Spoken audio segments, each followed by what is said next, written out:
Bom dia a todos. Estamos aqui para dar sequência à série de eventos sobre processo judicial tributário. Hoje é o quarto episódio dessa série que eu coordeno em conjunto com os professores Walter Lobato, Rita Nolasco e Daniela Zagari.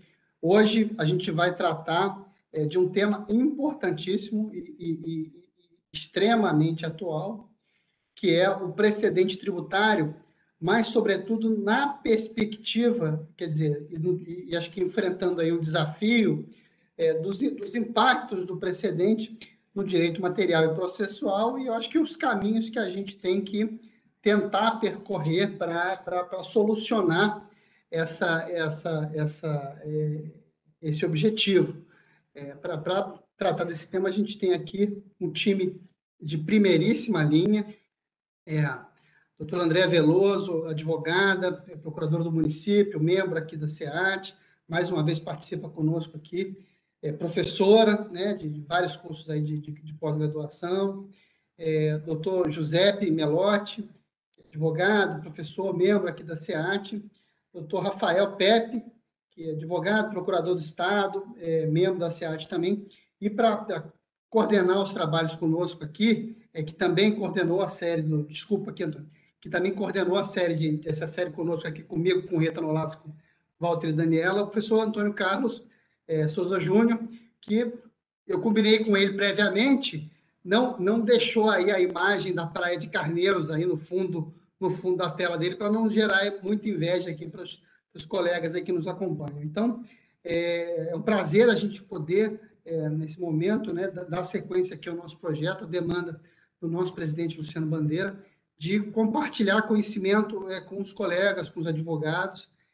Convido aí a todos os que nos seguem, nos acompanham, que acompanhem lá a página da SEAT no LinkedIn, onde a gente divulga recorrentemente as nossas ações e os nossos projetos. Muito obrigado a todos aí pela disponibilidade, por participar aqui conosco, ao Antônio, um agradecimento aqui em dobro por encarar esse desafio conosco de botar esse projeto de pé. E, Antônio, a palavra é sua para a gente dar início aqui aos trabalhos. Bom dia e bom evento a todos. Bom dia a todos. Inicialmente, eu gostaria de agradecer, Maurício, a parceria e a oportunidade de estar com você nesse projeto. Agradeço a SEAT, ao OAB do Rio de Janeiro, projeto que já é um sucesso, né? A discussão exatamente de temas importantes, esse formato de debates em relação ao processo judicial tributário. Minha ideia e minha função aqui nesse início de debate é ser menos expositivo e mais propositivo no sentido de fomentar um debate. Então, antes de levantar propriamente as questões, eu gostaria de contextualizar alguns aspectos sobre o precedente judicial e a sua vinculação. No primeiro momento, fazendo uma retrospectiva histórica, podemos verificar que o precedente judicial, a vinculação do precedente judicial, não vem de uma tradição brasileira, não vem de uma tradição jurídica brasileira. Apenas a título de nota histórica, no anteprojeto do Código Tributário Nacional, capitaneado por Gomes de Souza, no artigo 123, existia uma disposição para a administração se vincular ou ser vinculada por precedentes. Essa disposição acabou não sendo incorporada ao nosso Código Tributário Nacional, o que denotava naquele momento que a vinculação no direito brasileiro ela não era por precedentes, e sim por normas individuais em processos judiciais específicos. Com a Constituição de 88, muito antes disso, mas mais recentemente, começamos a verificar que a própria Constituição tratou de dispor sobre a vinculação de precedentes, tanto no ponto de vista horizontal, no processo judicial, quanto para a administração tributária. Então, o artigo 112 da Constituição Federal, ela trata da ADI, ADC, aí vem posteriormente com a emenda 45, o 103A, tratando da súmula vinculante, e vem também o STF, conjugado com a resolução do Senado, no artigo 52, tratando da vinculação do precedente. Um ponto que eu gostaria de chamar a atenção é que, até esse momento histórico, tínhamos um modelo em que a vinculação do precedente ela era constitucionalmente imposta, né? Ou seja, a Constituição tratava o que seria vinculante, e cabia, nesse ponto, à administração, e aqui no nosso debate especificamente a administração tributária, seguir esse tipo de vinculação. E aí eu destaco, no âmbito federal, o artigo 77 da Lei 9.430, que tratava da necessidade de vinculação da administração tributária para esses precedentes. Até aí não tem nada de novo, era uma vinculação direta, porque o artigo 76 ele sequer precisaria constar, porque a administração tributária estaria vinculada ao precedente, aos precedentes ali listados na Constituição Federal. Acontece que, da emenda 45 para cá, no âmbito do Supremo Tribunal Federal, começa a surgir o debate da questão da vinculação de motivos determinantes, da força vinculante das decisões do plenário do Supremo Tribunal Federal, isso muito antes do CPC 2015, e isso começa, de certo modo, a impactar tanto a doutrina, né, em matéria de direito constitucional e direito processual, como a administração tributária. E eu destaco, até para fazer esse apanhado histórico, que a própria administração tributária passou a observar isso. E eu destaco aqui, no âmbito federal, o artigo 26A do Decreto 7235, adicionado aí pela 11.941 de 2009, que passou a permitir uma vinculação do plenário do Supremo Tribunal Federal. E aí, qual é o destaque desse dispositivo? Enquanto que antes desse dispositivo se falava em vinculação por ADI, ADC, súmula vinculante, esse dispositivo passou a tratar da decisão do plenário do Supremo Tribunal Federal, o que indicava que decisões do plenário em repercussão geral poderia ser vinculante ou seria vinculante para a administração. E aí, seguindo essa cronologia, temos uma alteração muito importante na 10.522, ocorrida pela Lei 12.884 de 2013, que também passou a tentar dar uma racionalidade na questão da vinculação do precedente e dispõe ali que a administração tributária, a Procuradoria da Fazenda Nacional, ela deixa de recorrer, mas também a administração tributária poderá deixar de constituir crédito tributário ou cancelar crédito tributário com base em precedente vinculante. Esse contexto histórico é importante porque, a partir de 2015, vem o Código de Processo Civil. E vem o Código de Processo Civil muito focado na necessidade de racionalizar ou tentar racionalizar a questão dos precedentes.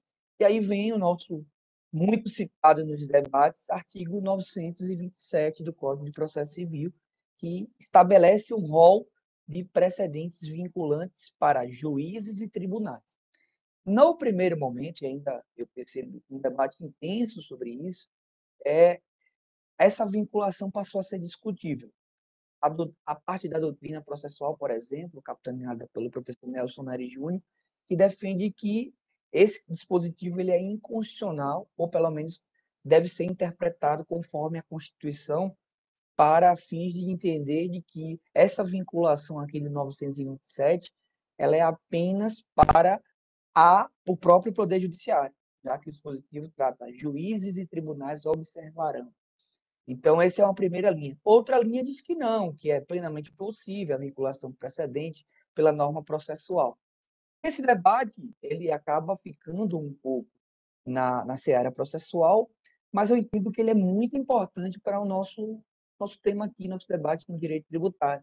Ou seja, o tema é de constitucionalidade ou inconstitucionalidade, ou na administração tributária temos um ingrediente a mais.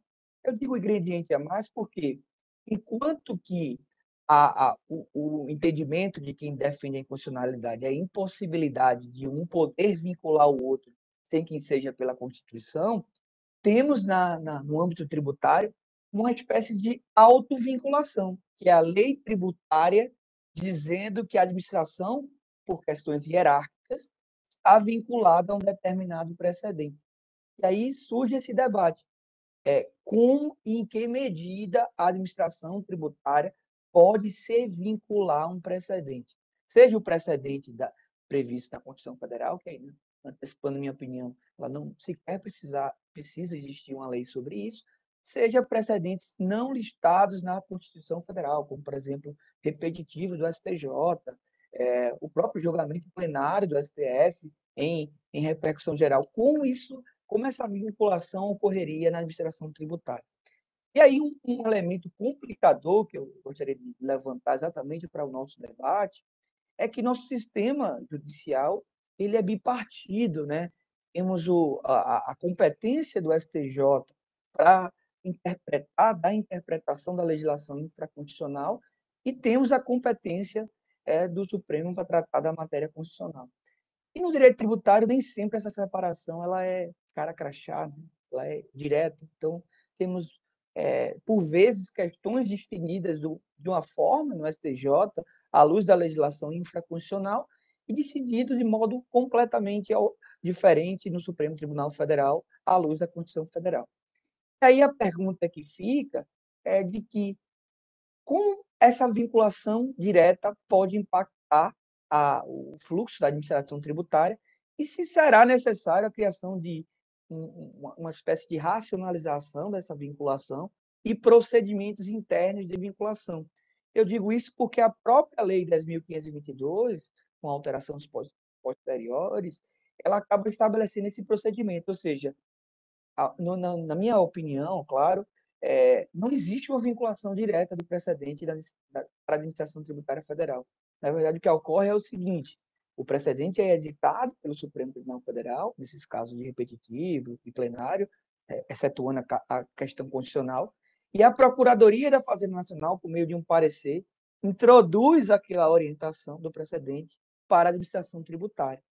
E aí, manifestando em despacho, orientando a Receita que não constitua crédito tributário baseado naquele entendimento, e orientando também que se desconstitua créditos tributários vinculados àquele entendimento. Então, na verdade, quando esse precedente ele é introduzido na administração tributária, o veículo aí é o parecer, né? É o parecer previsto legalmente. Então, eu percebo que, nesse ponto, há uma vinculação, sim, do precedente, mas uma vinculação mediada por um procedimento e por uma lei específica. E o primeiro levantamento, a primeira questão que fica é: essa vinculação só pode ocorrer por meio de procedimentos dessa forma, dessa natureza, como o 10A, 10B, da 10.522, o 19A, 19B, perdão, da 10.522, para fins federais, ou independentemente de uma lei específica, é possível essa vinculação do precedente. Isso é muito importante quando se debate, por exemplo, a aplicação do precedente na administração tributária municipal, a aplicação do precedente na administração tributária estadual. Então, esse debate é importante para estabelecer em que medida e como e qual forma de vinculação do precedente da administração tributária. Esse é o primeiro ponto que eu gostaria de levantar nesse ponto. E outro exemplo que eu gostaria de destacar nessa questão ainda é o artigo 19A, parágrafo 9º, que trata de uma vinculação não direta do precedente, mas uma vinculação por motivos determinantes. É justamente o que o Maurício vinha conversando antes de iniciar a transmissão, sobre os impactos da decisão do Supremo editada na última sexta-feira sobre a não incidência do IRPJ-CSL sobre correção monetária, especificamente sobre a Selic. Então, ali se decidiu, pelo menos o que se tem notícia, que é um aspecto específico sobre Selic no indébito tributário. Mas é possível estender esses motivos determinantes daquele precedente, com base no parágrafo 9º do artigo 19A da Lei 522, para demais casos dessa natureza. Então, uma pergunta que fica no ar aqui em relação a isso. Outra pergunta que fica no ar é: qual o impacto dessas orientações vinculantes, aí a partir do pressuposto que ela é vinculante para cada administração, em relação a matérias tratadas na norma material tributária?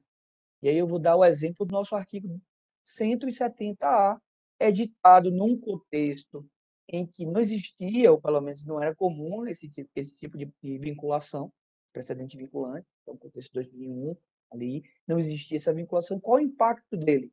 Porque podemos ter uma situação de quebra de isonomia pela aplicação do 170A.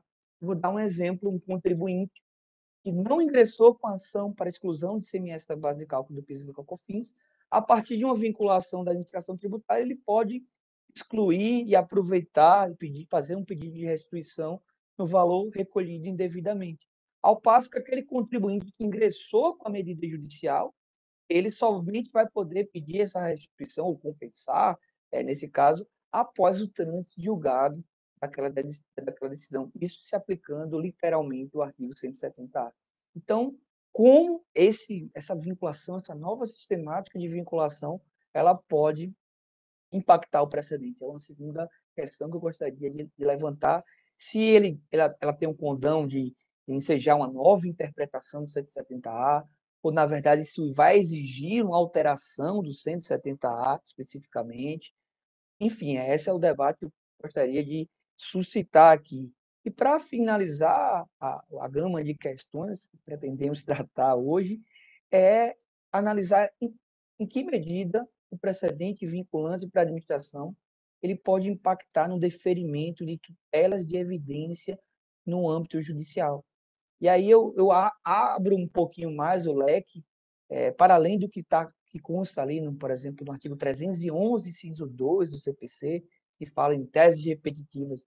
Poderíamos ter outros precedentes com vinculação ou que dê suporte a um deferimento da tutela de evidência. É possível suscitar, por exemplo, a existência de um precedente vinculante para justificar a não apresentação de garantia da execução e a apresentação de embargo à execução. Por exemplo, vou dar um exemplo bem direto. O caso de cobrança tão somente de RPJ e CSL sobre Selic. E aí o contribuinte deixa de pagar, isso vai para a execução fiscal. Agora vem o Supremo, diz que é inconstitucional a incidência de RPJ e CSL sobre Selic. No procedimento atual, esse contribuinte ele vai precisar garantir a execução fiscal e vai apresentar seus embargos de execução para mostrar que é incondicional aquela cobrança. Seria possível ele embargar sem garantia, levantando como preliminar de admissibilidade daquele embargo a existência de uma evidência do seu direito amparado no precedente vinculante?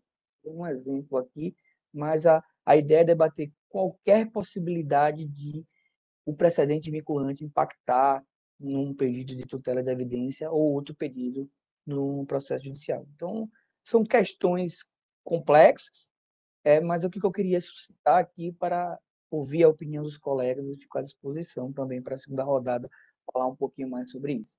Muito obrigado. Parabéns, Antônio. Eu acho que você colocou, acho que bem o problema, né?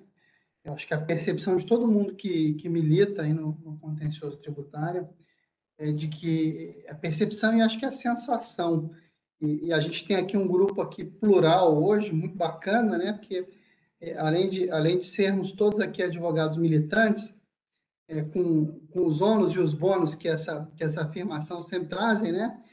A gente tem aqui pessoas que analisam o tema sob diferentes perspectivas. Eu acho que é muito rico isso, porque você vê, a Andréa, além de advogada, ela também ela é advogada pública e privada, o Rafael também, e acho que essa contribuição deles é muito rica, porque eles efetivamente analisam o tema sob ambas as perspectivas. E aí, aproveitando o ensejo, eu já passo a palavra para a Andréa Veloso, agradecendo mais uma vez a disponibilidade dela de compartilhar aqui e de participar conosco. Muito obrigado, Andréa.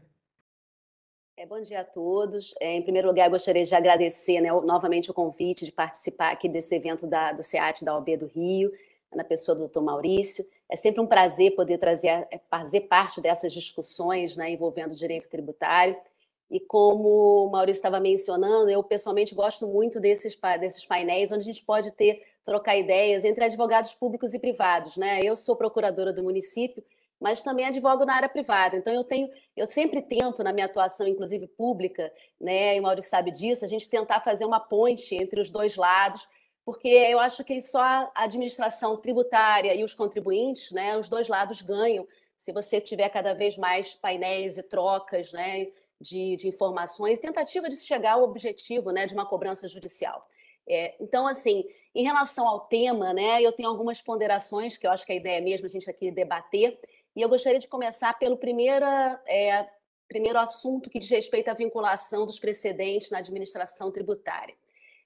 Isso é uma questão que muito me interessa. Eu sou, né, procuradora do município, eu trabalho na área tributária, mas eu também sou membro do Conselho de Contribuintes do município do Rio. Então, eu trabalho também na parte da administração em si, né, na hora de... Hoje, inclusive, saiu a minha recondução para o Conselho, foi publicada a minha recondução. Então, assim, novamente, né, para mais um mandato. Então, eu tenho essa minha experiência, eu gostaria de trazer essa experiência municipal, porque às vezes a gente discute muito partindo da área federal e com razão, porque é o que a gente tem uma legislação formada, aplica-se ao Brasil inteiro, né? Mas também é uma legislação que eu acho que influencia todos os demais entes. E aí eu gostaria de explicar primeiro como é que acontece no município do Rio de Janeiro essa vinculação, o que a gente tem, até em função da primeira pergunta, da necessidade ou não de legislação específica, porque a gente não tem, então é uma forma da gente trazer esse debate.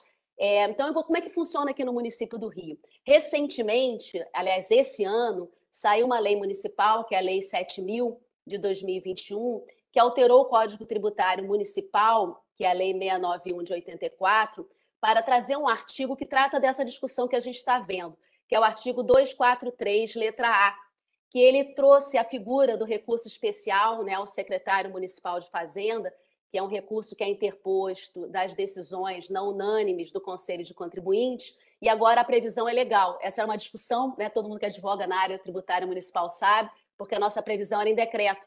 Então, agora ela está em lei. E aí, nesse artigo, tem um parágrafo único que trata especificamente dos casos onde não é cabível o recurso ao secretário.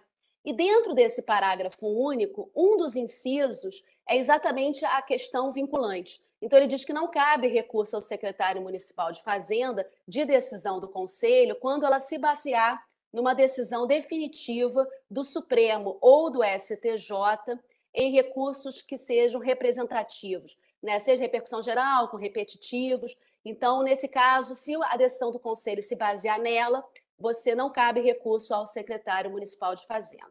Esse é o único artigo na legislação municipal do Rio que diz respeito a uma vinculação, né, da área administrativa tributária a um precedente do Supremo ou do STJ num recurso repetitivo.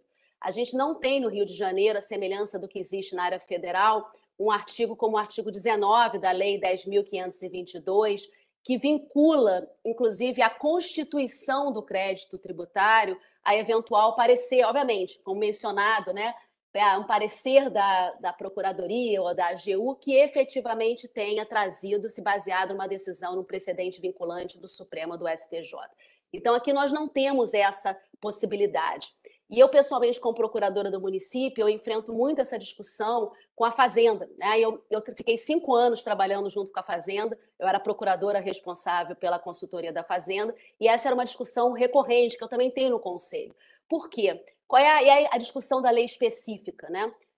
A Fazenda sempre tem aquela preocupação do artigo 142, parágrafo único do CTN, que diz que se ela, porventura, que o ato de lançamento é vinculado, e se porventura ela não lançar, ela poderia vir a responder funcionalmente por aquela atuação. Então, a preocupação da Fazenda sempre é de você ter não existir uma lei, uma ordem vinculante direta a ela, que a libere de não fazer a constituição do crédito tributário. O fiscal fica com medo de, eventualmente, não lançar, com base numa jurisprudência, que infelizmente no Brasil pode mudar, né? Mesmo em recurso repetitivo, né? Recurso com repercussão geral no Supremo, a gente tem vários casos, como repetitivo também no STJ, onde depois você tem um distinguishing, né? Uma decisão posterior que fixa uma regra separada, para uma outra uma situação fática um pouco diferente, recursos repetitivos no STJ que são modificados, né, que você julga outro recurso repetitivo em menos de um tempo, sei lá, a meu ver, de 1 ano. Às vezes o RESP do repetitivo no STJ é num sentido, aí chega o Supremo julga no outro sentido, em repercussão geral, e aí o STJ volta atrás daquele posicionamento do repetitivo. Então, o que eu vejo muito dos fiscais, o que eu tenho muito essa discussão com os fiscais, construtiva, porque eu entendo a preocupação deles, né, é de não ter uma lei específica. Então, assim, o que acontece? Ou uma orientação específica. No município do Rio de Janeiro, a gente tem a figura dos pareceres normativos. Então, se a gente quiser uma vinculação de um precedente, por exemplo, de uma repercussão geral a toda a administração tributária, o que a PGM tem que fazer? Ela tem que baixar um parecer normativo, aprovar, o parecer tem que ser aprovado pelo prefeito, e aí vincula toda a administração.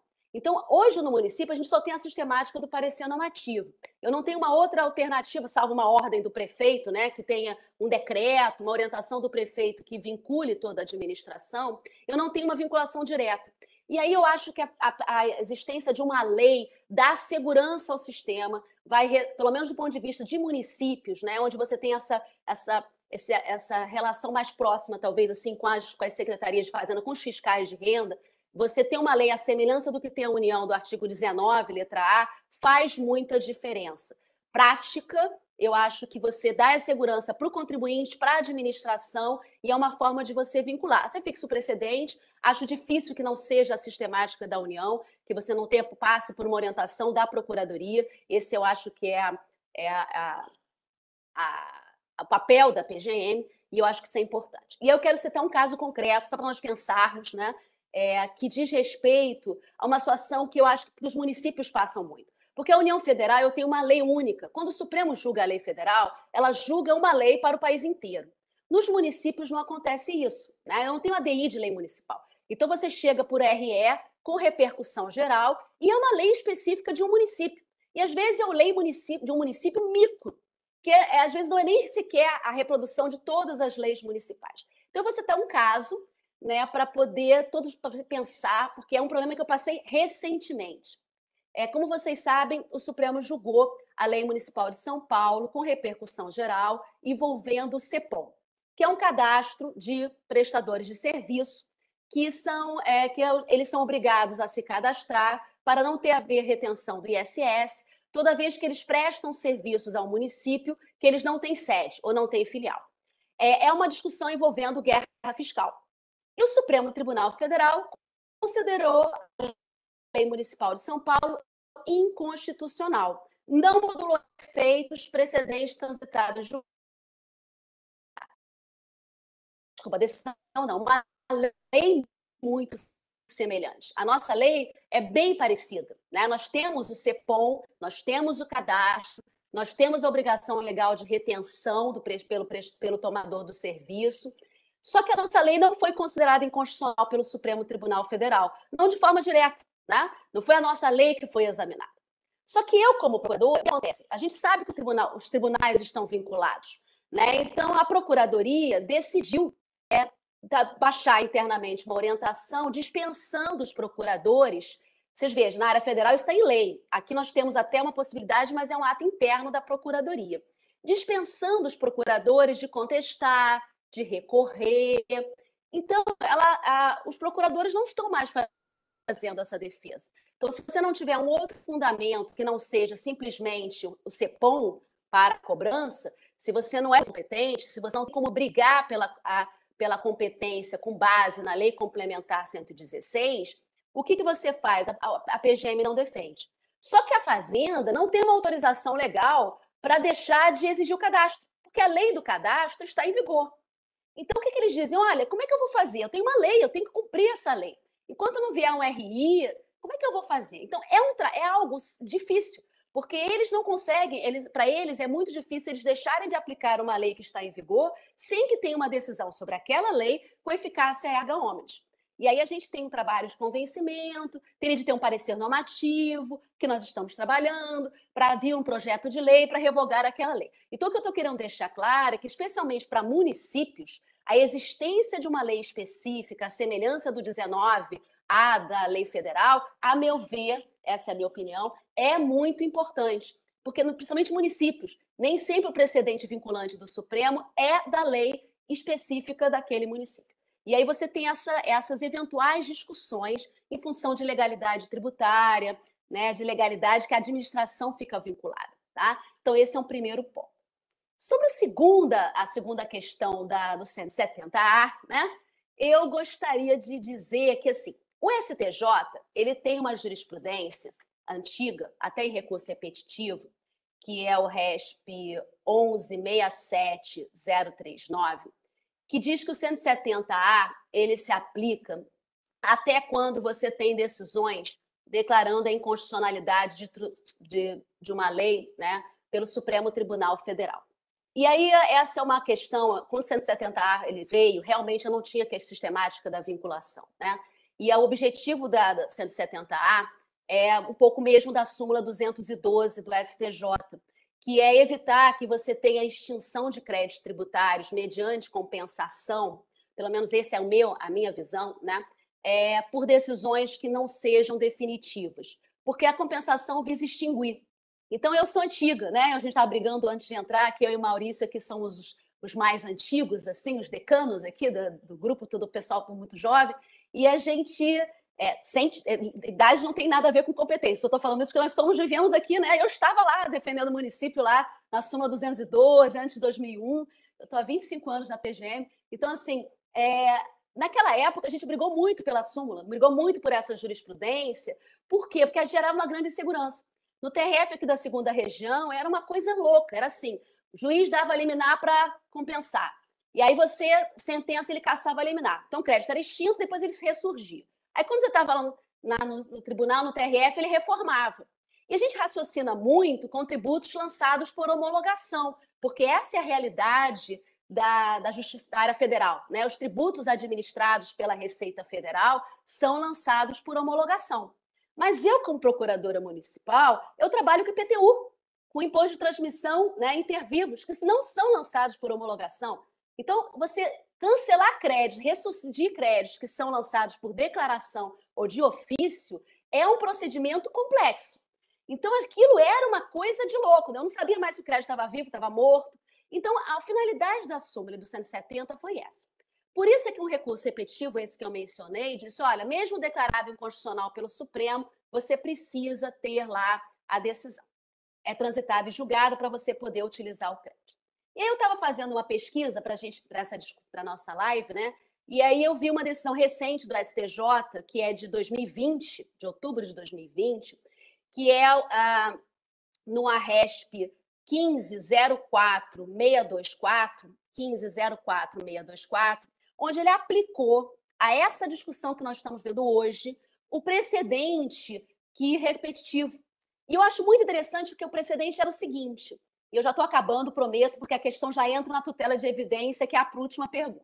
O precedente do STJ era o seguinte, ele dizia, era uma discussão, primeiro, que em primeira instância a parte tinha pedido tutela de urgência para excluir da base de cálculo do COFINS e do PIS o ICMS, com base no precedente do Supremo, que ainda estava em sede de embargo de declaração, e não tinha transitado e julgado. E ele pediu tutela de evidência para que pudesse compensar, para que ele pudesse apresentar o crédito, declarar na Receita Federal o crédito dele. Então, ele fez um duplo pedido. O juiz de baixo entendeu que deu a tutela de urgência, mas não deu a tutela de evidência, por entender que o precedente, por mais que já tivesse sido publicado o julgamento, não tinha transitado em julgado. Então, ele achava que ainda tinha discussão, e por força do 170A, que exigiu o trânsito em julgado. E que aquela ação, que aquele contribuinte individual, estava em curso, não tinha transitado em julgado. O precedente não tinha transitado e a ação em si, onde ele está discutindo a exclusão, também não tinha transitado em julgado. Então, ele deu tutela de urgência e negou a tutela de evidência. E essa questão chegou ao STJ. Teve agravo e recurso especial. E o STJ disse, olha, não pode fazer a compensação. O 170A diz que tem que transitar em julgado efetivamente aquilo. Eu poderia dar até a tutela de evidência, não discuto, mas tutela de evidência não se confunde com trânsito em julgado. Então, eu acho que ainda não pode compensar. Mas então eu não poderia dar tutela de evidência para compensar. Isso ele manteve e disse que não podia. A tutela de evidência, em tese, cabe para recursos repetitivos, mas no caso concreto tinha uma norma especial. Eu, pessoalmente, né, acho que a gente poderia fazer talvez uma... eu entendo lá dos advogados, como advogada privada, de você ter um precedente repetitivo e você ter que aguardar o trânsito julgado daquela decisão, até em função da isonomia, que foi muito bem destacada. Né? Mas eu acho que talvez o que a gente poderia fazer fosse, aqui a minha sugestão para o debate, é fazer um meio termo. Tá? Então, assim, por que eu digo isso? Porque se a questão, por exemplo, já tem um posicionamento, às vezes vai citar a Fazenda, né? Por exemplo, tutela de evidência, você pode dar, esse é um dos temas que poderia ser dado lá com base no 311.2 liminarmente. Eu não faria liminarmente. Abre possibilidade da Fazenda se manifestar, né? Porque às vezes a Fazenda vai reconhecer o pedido, né? Às vezes já tem a publicação do precedente, às vezes ela vai alegar que não transitou em julgado, que tem discussões importantes de modulação de efeitos. Às vezes ela vai alegar, sei lá, um distinguishing, né? Aquela situação não é a mesma, não se enquadra. Às vezes, dependendo do caso, se for um precedente do STJ, você alegar um overruling, né? Uma questão que já mudou a jurisprudência, porque aqui entre nós, né? É uma crítica, meus alunos brincam sempre comigo, eu critico muito o STJ, eu acho a jurisprudência do STJ é muito casuística, muda muito, é difícil acompanhar. Então, às vezes, você pode ter um overruling. Aqui não tem mais essa, mudou um pouco, a jurisprudência já mudou, o Supremo já está pensando diferente. Então, assim, às vezes, não precisa guardar talvez o trânsito julgado, mas ouve a Fazenda, não faça uma decisão que eventualmente seja sem a oitiva. Eu acho que segurança jurídica, eu seguiria o 170A como procuradora do município, obviamente, né? Transitar em julgado, para mim, é segurança jurídica, tá? Mas, eventualmente, se a Fazenda concordar, né, com aquilo, reconhecer pedido, vai transitar em julgado. E se eventualmente tiver uma discussão qualquer de fato, por exemplo, não se aplicaria nem a regra da tutela de evidência, né? Então você poderia efetivamente, e aí isso justificaria o trânsito julgado de 170A. Então o que eu estou querendo talvez trazer é o debate, às vezes não vedar a aplicação, assim, eventualmente você não permitir antes do trânsito julgado a compensação, mas pelo menos ouvir a Fazenda, porque às vezes você pode chegar a um trânsito julgado mais rápido, ou eventualmente ter toda a discussão vamos assim, estabelecida, tá? Para acabar, prometo que eu falo para caramba, eu gostaria, para a próxima fase, só para responder rapidamente a última provocação, né? Eu tenho, assim, a questão da tutela de evidência, eu acho que seria uma grande evolução, eventualmente, você pensar até nesses casos, né? Para liberar eventuais garantias. É claro que isso é uma construção jurisprudencial, depende de muita análise. A minha preocupação como procuradora, e aí eu vou me aprofundar no segundo, né, se eu tiver oportunidade na segunda parte, é eventualmente da gente, tudo é uma questão de segurança jurídica. Quando você fala em liberar garantia, o outro lado tem a Fazenda, que às vezes tem uma discussão judicial que demora 10 anos, para os dois lados. E aí o contribuinte some, desaparece, o patrimônio vai sendo então, vai sendo vendido. Então, assim, para você atender o interesse dos dois lados, eu repito o que eu disse antes, né? Você tem que ter um precedente e a possibilidade da Fazenda se manifestar. Às vezes, a ideia até do negócio jurídico processual, né? Que eu acho que é extremamente importante nesse caso de garantia, é relevante, né? É algo que eu estou brigando muito na PGM para a gente ter na legislação municipal o negócio jurídico processual, porque é uma oportunidade, é uma possibilidade. Utiliza o negócio jurídico processual para efeitos de liberação de garantia, vamos fazer um acordo, vamos pensar, esse precedente eu concordo, é vinculante, não tem alteração, é o caso específico, vamos fazer uma negociação e vamos assinar um negócio jurídico processual. Daí libera a garantia naquele caso. É um caso que a doutrina admite. Tá? Então, eram as provocações que eu gostaria de fazer. Peço desculpa, porque eu sei que eu passei um pouquinho do tempo, espero que demasiadamente. E eu estou à disposição para a nossa segunda rodada de perguntas, porque eu acho que esse é um tema extremamente importante. Muito obrigada novamente pela oportunidade e pela atenção. Obrigado, André. Parabéns mais uma vez pela sua exposição, sempre muito clara. E acho que a gente tem que reconhecer aqui, eu acho que o desafio da advocacia no Brasil ele é enorme, né? Mas eu acho que no Rio de Janeiro a gente vive um momento muito produtivo, que é a capacidade de diálogo que a gente tem aqui com as 3 procuradorias, né? Importante a gente reconhecer isso, seja com a Procuradoria da Fazenda Nacional, seja com a PGM, seja com a PGE. Isso facilita muito a gente tentar buscar o que é o nosso objetivo no final do dia, que é a entrega da prestação jurisdicional, né? Eu entendo todas as colocações da André com relação ao 170, só tem um ponto aqui, e é o ponto de quem vive ali na lida, que o José vai concordar comigo, é que o trânsito em julgado, André, ele hoje, mesmo nas matérias já decididas, ele é um desafio. Ele não é um desafio aqui no TRF2. Tá? Eu não me lembro de nenhum caso nosso de exclusão do CMS que tenha tido uma demora exacerbada. Mas ele é um desafio, por exemplo, no TRF3 e no TRF1. E aí é que eu acho que a questão do 170, eu concordo com você, acho que a definitividade ela é muito mais positiva do que a provisoriedade, né? Então, assim, eu ter uma decisão que observa o 170A para o contribuinte é muito mais segura do que uma tutela de evidência com base no julgamento da repercussão geral. O problema é que, às vezes, isso é difícil de conseguir, é muito difícil de conseguir. E aí, quando a gente faz aqui um histórico, puxando aqui, denunciando a idade, né, André?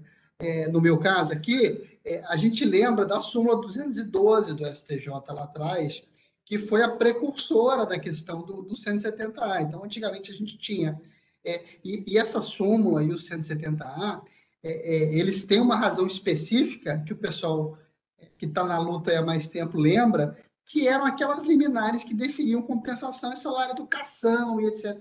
Que o cara tinha aquele cheque em branco, saía compensando salário educação com tudo quanto é tributo, depois a jurisprudência virou e não tinha ninguém para pagar a conta. Então, assim, eu acho que quando a gente olha, né, a origem do dispositivo que veio para dar, eu acho que segurança jurídica, porque a segurança jurídica ela tem que ela busca previsibilidade nas relações e a fazenda tem que ser considerada nesse aspecto também, claro que tem, porque no final do dia o tributo é uma obrigação nossa como cidadão que a gente precisa arcar, a gente não pode esquecer disso.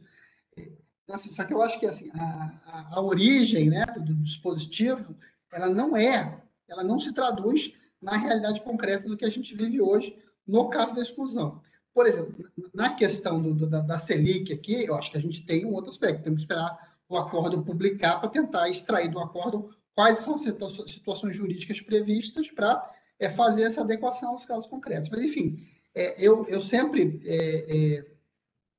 escuto, analiso, né, esses desafios sob a perspectiva da advocacia. E o trânsito hoje, cara, no TRF3, na primeira região, dependendo da turma, é um negócio assim. E aí é muito frustrante, sobretudo para a gente é frustrante. E para o contribuinte é mais frustrante ainda, porque todo mundo ganhou, está aproveitando e eu não aproveitei ainda, entendeu? Que é a sensação que fica, né? Mas sem me estender aqui, e já passando a palavra para o José Melotti, membro aqui da SEAT, agradecendo mais uma vez a disponibilidade de participar conosco. José está na comissão, acho que há quase tanto tempo quanto eu, rapaz. Ele não tinha nem essa barba branca aí quando ele entrou na comissão, né? A gente até brinca que ninguém sobrevive impunemente a 20 anos de contencioso tributário no Brasil, né, cara? A conta chega, né? José, obrigado e palavra sua. Bom, Maurício, presidente, eu que agradeço, cara, é uma alegria enorme estar aqui com você hoje, conhecendo o Antônio, mesmo que virtualmente, muito prazer, Antônio.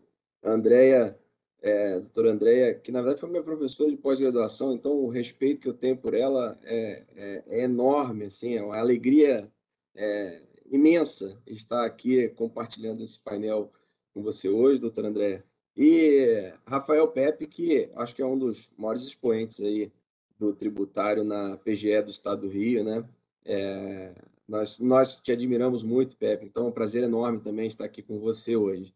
Eu, obviamente, diante dessa turma toda, eu não posso querer me alongar muito, né? Porque quem fala muito dá bom dia a cavalo, como diz o ditado, né? Então, vou tentar ser o mais breve possível e, obviamente, pegando o gancho com aquilo que o Maurício falou, de trazer um pouco para o nosso debate aquilo que a gente vê muito no dia a dia, né? Do contencioso tributário.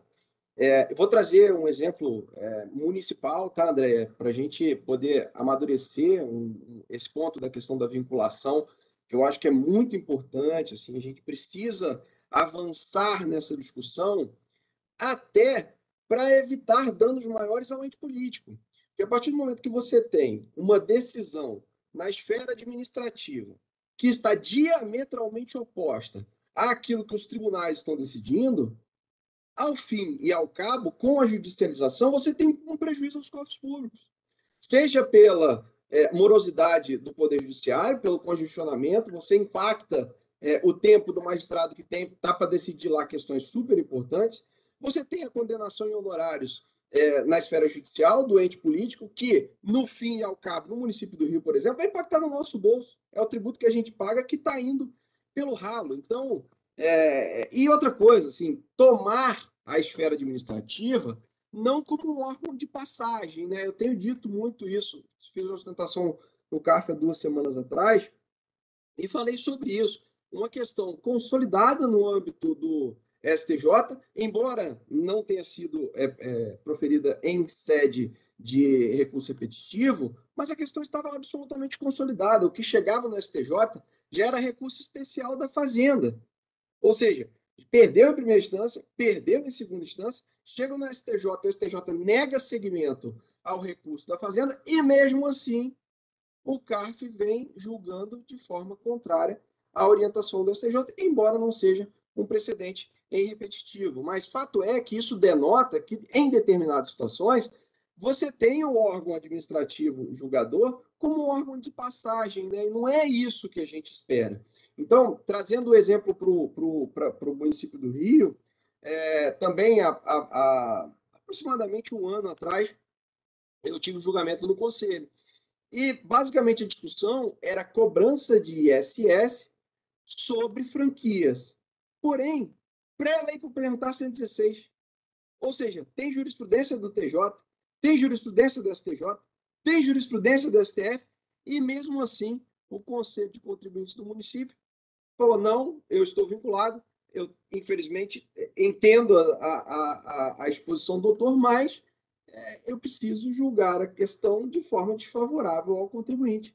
Resultado, foi para a esfera judicial, ajuizamos a ação, em menos de um mês saiu a decisão, a tutela provisória de urgência, suspendendo a exigibilidade do crédito tributário, saiu a sentença agora condenando o município a 5% em honorários. Nem respeitou, vamos dizer assim, a primeira faixa, a segunda, a terceira, enfim, fixou em 5%, mas fato é que era um caso de 20 e poucos milhões de reais. Qual é o resultado disso? Impacto para os cofres públicos de forma absolutamente necessária. Não falo aqui, muito francamente, como advogado, falo como contribuinte nessa situação. Eu não gostaria que o tributo que eu pago fosse saísse pelo ralo, porque nessa situação ele está saindo pelo ralo. Né? O município não precisaria passar por essa situação. Isso acontece também, obviamente, com o Estado. Né? Trouxe o exemplo do município só porque eu tive um caso mais recente e que está muito fresco na memória e isso acabou acontecendo. Então, essa questão da vinculação, essa ponderação é que eu gostaria de fazer, assim, para além das disposições que estão nos códigos e nas leis municipais, eu acho que é preciso ter um pouco de avaliação de moralidade nessas discussões, né? Moralidade sobre o viés da alteridade, né? Tem um artigo do professor Marco Aurélio Greco muito bacana sobre isso, onde você define qual é o limite da moral olhando para o outro, né? Assim, eu, na condição de fisco, eu tenho que olhar para uma determinada situação e, sob o prisma da moralidade, qual é a melhor decisão também, olhando, obviamente, o conjunto, né? Afinal de contas, o ministro Marco Aurélio diz que é preciso respeitar a organicidade do direito, né? Obviamente, então, o direito é um organismo que tem várias disposições, mas fato é que a moralidade nessa situação ela deve ser ponderada e ela deve ter um peso bastante relevante, né? Você saber que você está cobrando um tributo, está cobrando uma exação, você sabe que no futuro, para além de você não conseguir fazer caixa, você ainda vai acarretar ao ente político uma disponibilidade de caixa, é algo que não parece fazer sentido para mim, né? Mas, enfim, esse é um ponto que eu gostaria de falar sobre a vinculação. Uma outra ponderação que eu gostaria de fazer também, muito rapidamente, só uma reflexão sobre qual é a jurisprudência vinculante que a gente deve observar, né? Até que ponto a gente tem que olhar para um precedente e dizer esse precedente é um precedente que vincula, né? Vincula pelas suas razões, eventualmente, teoria dos motivos determinantes, ou vincula pelo seu dispositivo. Por que eu digo isso? E aí eu trouxe 2 exemplos só para a gente fazer uma reflexão, né? Discussão sobre PIS/COFINS e insumos, né? Esse assunto ficou anos e anos para se bater o martelo, né, sobre ele, e aí o STJ foi e firmou o entendimento num caso em que você tinha uma empresa que era uma industrial, mas fixou o conceito de insumo, né? Assim, insumo para fins de PIS e COFINS tem aqueles elementos, né, que a jurisprudência disse de essencialidade e relevância, porque isso não está na lei, foi a jurisprudência que disse isso, e aí a gente toma como ponto de partida essa definição da jurisprudência, aquilo que está como motivação do julgamento que foi proferido pelo STJ em sede de recurso repetitivo. Esse conceito de relevância e essencialidade, ele se aplica não só a prestadores de serviço, não só a industriais, ele se aplica também a comerciantes. E não obstante o STJ tenha fixado a orientação, tenha fixado os conceitos, tenha dito o que é essencial, o que é relevante, mas isso não tem sido seguido por parte da esfera administrativa, né, federal em especial, que a gente está falando de PIS/COFINS, em relação a aquelas empresas que fazem então somente comercialização, né? Você tem uma logística de estoque, que o custo com essa logística de estoque é fundamental para a sobrevivência daquela empresa que é uma comerciante. Isso não é essencial, relevante para fins de tomada de crédito, esse custo? Eu pego uma empresa, por exemplo, de franquia, uma master franqueadora. A master franqueadora, ela tem, obviamente, determinadas obrigações que, se não existirem, o negócio dela não vai adiante. Cito como exemplo marketing. Será que uma master franqueadora não tem como essencial os custos com o marketing de modo a turbinar os franqueados? É óbvio que isso é essencial, é óbvio que isso é muito mais do que relevante para a atividade. Se não for assim, não sobrevive. E, não obstante isso, há o precedente da STJ, fixado em recurso repetitivo, definindo o conceito, mas a gente continua enfrentando empecilhos aí, tanto na esfera administrativa quanto discussões judiciais que não respeitam o precedente, né? De um lado, você tem esse tipo de precedente que, em tese, é um precedente que define exatamente o conceito e, a partir dele, você consegue levar a apreciação do Poder Judiciário ou da esfera administrativa e, com isso, ter decisões, vamos dizer assim, mais seguras, tá? Agora, de um outro lado, você tem também aqueles precedentes que são subvalorizados, né? Você tem os precedentes que são sobrevalorizados. Esse, por exemplo, a questão do PIS/COFINS e insumos, eu acredito que seja um precedente que tem sido muito respeitado a despeito das inúmeras discussões que existem na esfera administrativa sobre ele, mas na esfera judicial tem sido mais aceito. Mas, de um outro lado, você tem os subvalorizados, né? E aí eu cito como exemplo, a gente tem a discussão do semestre na base de cálculo dos COFINS, voltamos a ela, né? O Supremo foi e disse, olha, isso não é receita. A reboque dessa discussão, há as inúmeras teses filhotes dela. ISS na base de cálculo do PIS da COFINS, CPRB na base de cálculo do PIS da COFINS, ICMS na base de cálculo do CPRB, entre outras.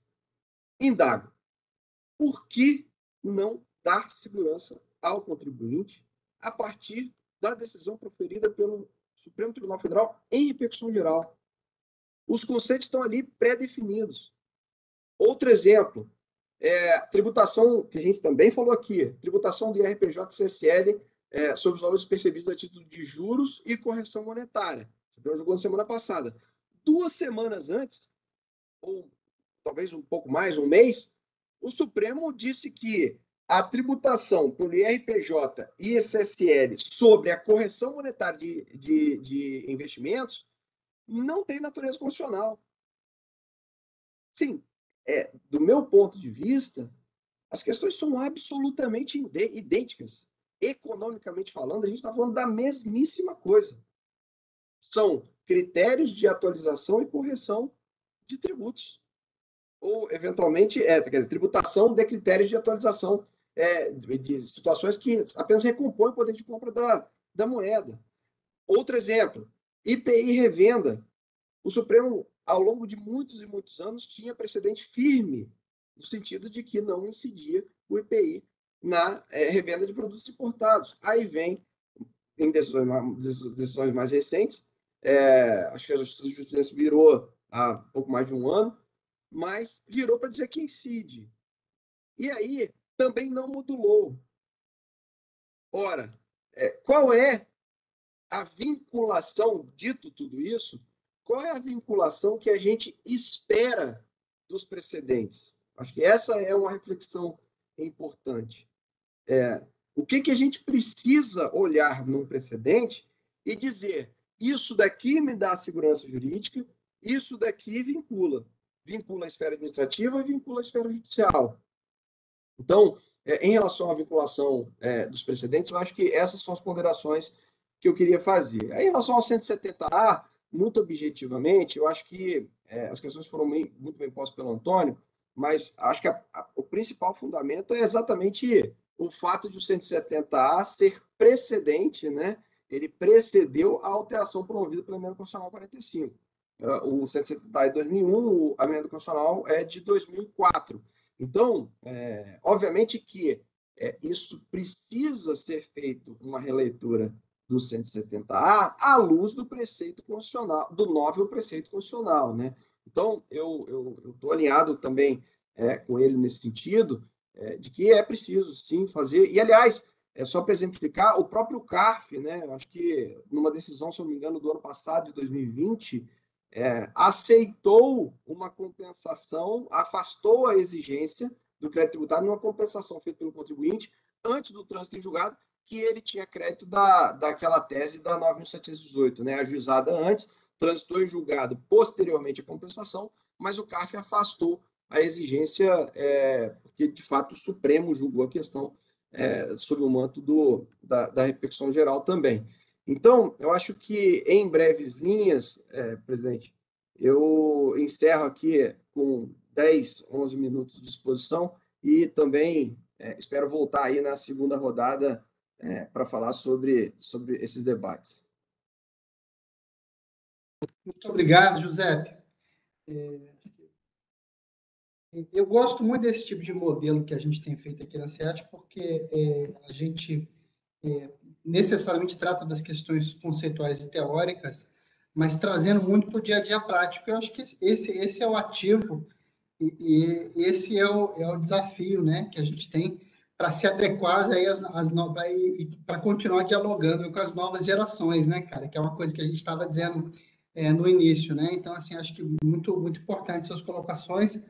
E eu já passo a palavra para o Rafael Pepe, agradecendo mais uma vez a disponibilidade dele de contar conosco nesse evento e dizer a vocês que eu estou ansiosíssimo para a gente voltar aos nossos eventos presenciais. Eu acho que os eventos virtuais foram fundamentais aí, não só para a gente manter, vamos dizer, a atualização, o conhecimento jurídico, o acompanhamento dos temas, mas, sobretudo, para a gente manter a sanidade, né? Porque eu acho que todo mundo que abraça o direito, abraça porque tem, vamos dizer, uma relação direta com as ciências humanas, e as ciências humanas pressupõem aí o relacionamento interpessoal, né? Então, eu digo a vocês que eu estou ansiosíssimo aí, já falei ao Antônio que se ele quiser fazer um congresso em Carneiros, eu estou à disposição para ir, nem que seja para servir café, viu? Pepe, muito obrigado aí pela sua participação mais uma vez, meu amigo, a palavra é sua, por favor. Bom, pessoal, bom dia a todos. Queria me candidatar também para participar desse congresso em Carneiros, antes de tudo. Dizer que me convido também, que para mim vai ser um prazer visitar. Vou aproveitar também essa oportunidade, Maurício, para agradecer a você pelo convite e pela realização desses eventos virtuais, que, como você bem disse, mantiveram a atividade da comissão durante esse tempo de pandemia e mantiveram com brilho. Tá? Eu sou testemunha do trabalho que a comissão tem feito durante esse tempo, na difusão do conhecimento em prol da advocacia, do conhecimento do direito tributário em prol da advocacia. E digo sem medo de errar, Maurício, porque já disse isso várias vezes, a nossa comissão ela integra a nata da advocacia tributária fluminense. Todos os colegas são de ótima qualidade, são advogados excepcionais, E você, Maurício, é um dínamo de trabalho. Você é uma pessoa que impulsiona a gente para nos tornar profissionais melhores. E é verdade isso que eu estou falando, sem nenhuma sombra de dúvida, e sem injustiça a ninguém. Você realmente capitaneia a gente com um talento assim, ímpar. E também queria dizer que, para mim, é muito difícil falar depois do Giuseppe, que é meu amigo e além de tudo, é um grande profissional, e também depois da Andréia. Eu não sei se vocês sabem, a Andréia ela entrou na Procuradoria do município com 15 anos e também dá aula de tributário desde os 15 anos. Então, na época que eu fazia concurso, lá em 2000, não gosto nem de confessar, mais de 15 anos atrás, a Andréia já dava aula de direito tributário. E a aula dela do cursinho era a mais disputada de todas. Então, eu fui aluno também da Andréia, embora provavelmente ela nem se lembre disso. Então, falar depois dos dois, para mim, é muito complicado, especialmente porque eles abordaram, na minha opinião, os temas mais importantes sobre o assunto. Mas, de todo modo, vou cumprir o meu papel aqui.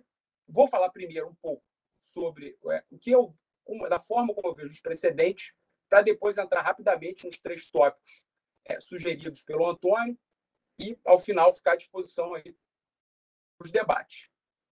Bom, em relação aos precedentes, eu acho que o Antônio observou bem que essa ideia de precedentes vinculantes ela é uma escalada.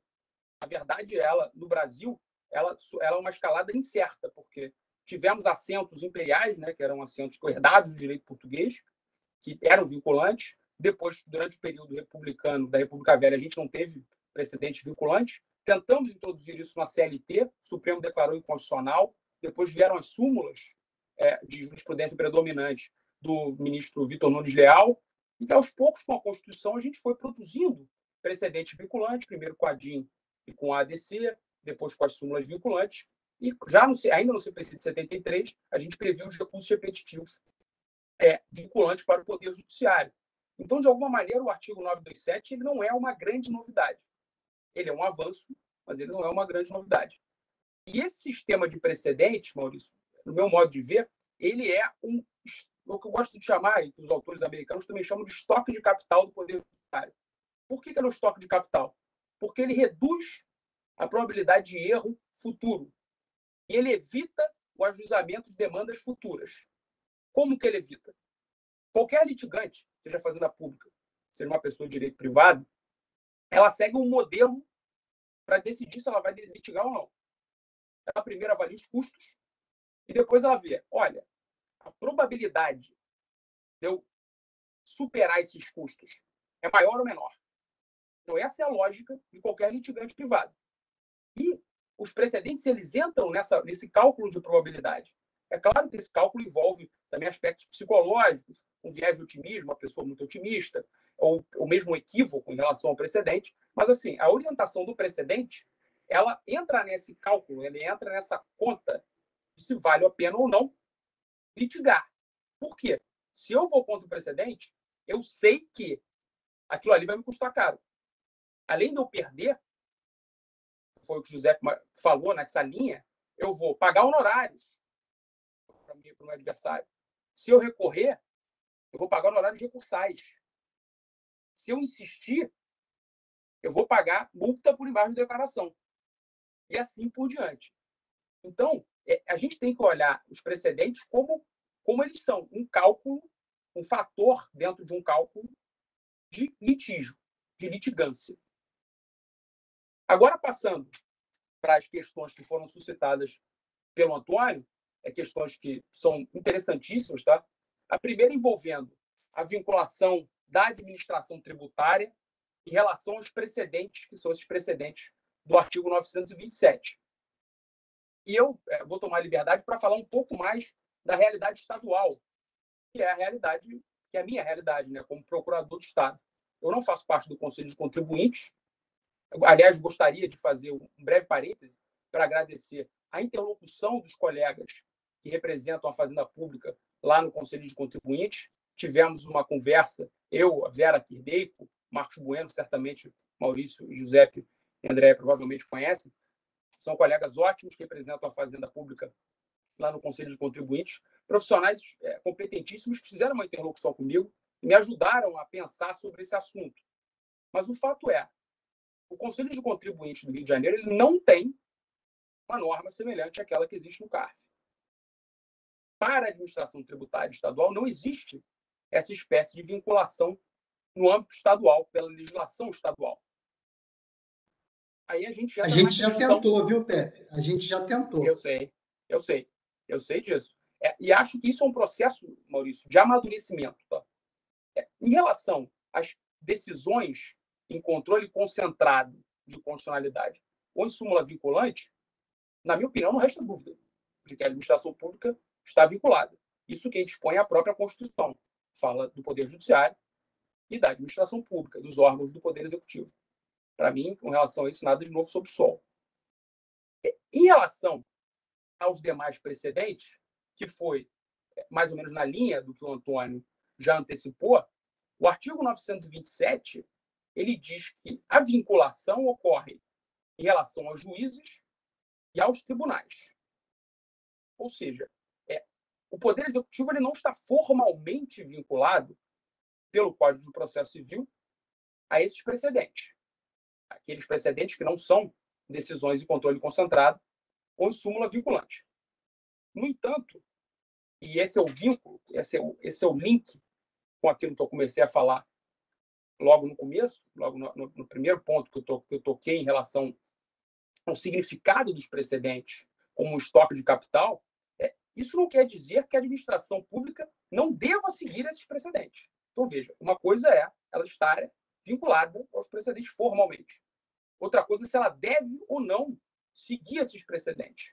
Por quê? Porque litigar contra os precedentes é um custo para a administração pública. Ele é um custo embutido para a administração pública.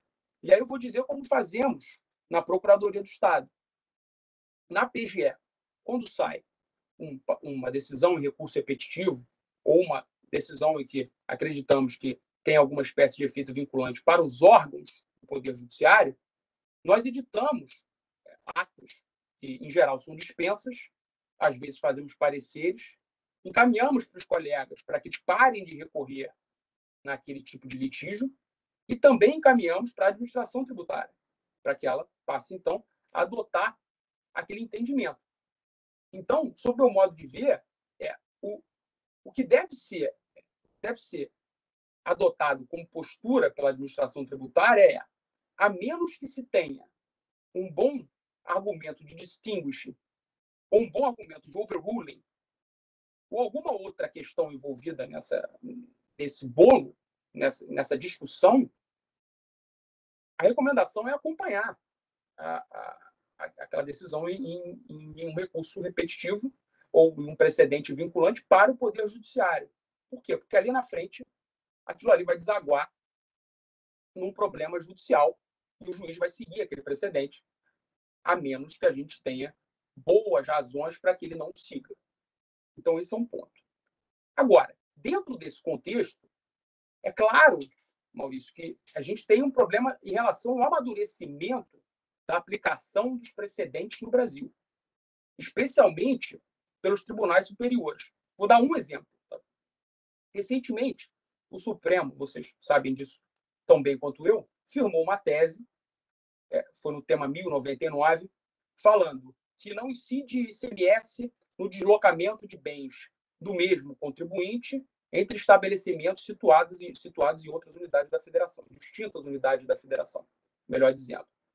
Pois bem, veio uma ADC 49. A ADC 49 seguiu na mesma linha. Falou, olha, ela julgou improcedente os pedidos. Quando ela julga improcedente os pedidos, pelo caráter dúplice da decisão, ela automaticamente declara inconstitucionais os dispositivos que admitiam, na Lei Candir, aquela circulação econômica. Até aí, tudo bem. Agora tivemos embargos de declaração. Nos embargos de declaração, o ministro Fachin modulou os efeitos daquela decisão. Ou seja, então aí tem um problema. Se eu seguir, a administração tributária, naturalmente, seguir o tema 1099, e o Supremo modula agora e fala, não, é só daqui para frente. Eu ressalvo tudo o que aconteceu para trás. Hipoteticamente falando. Vejam, isso é um problema para a administração tributária.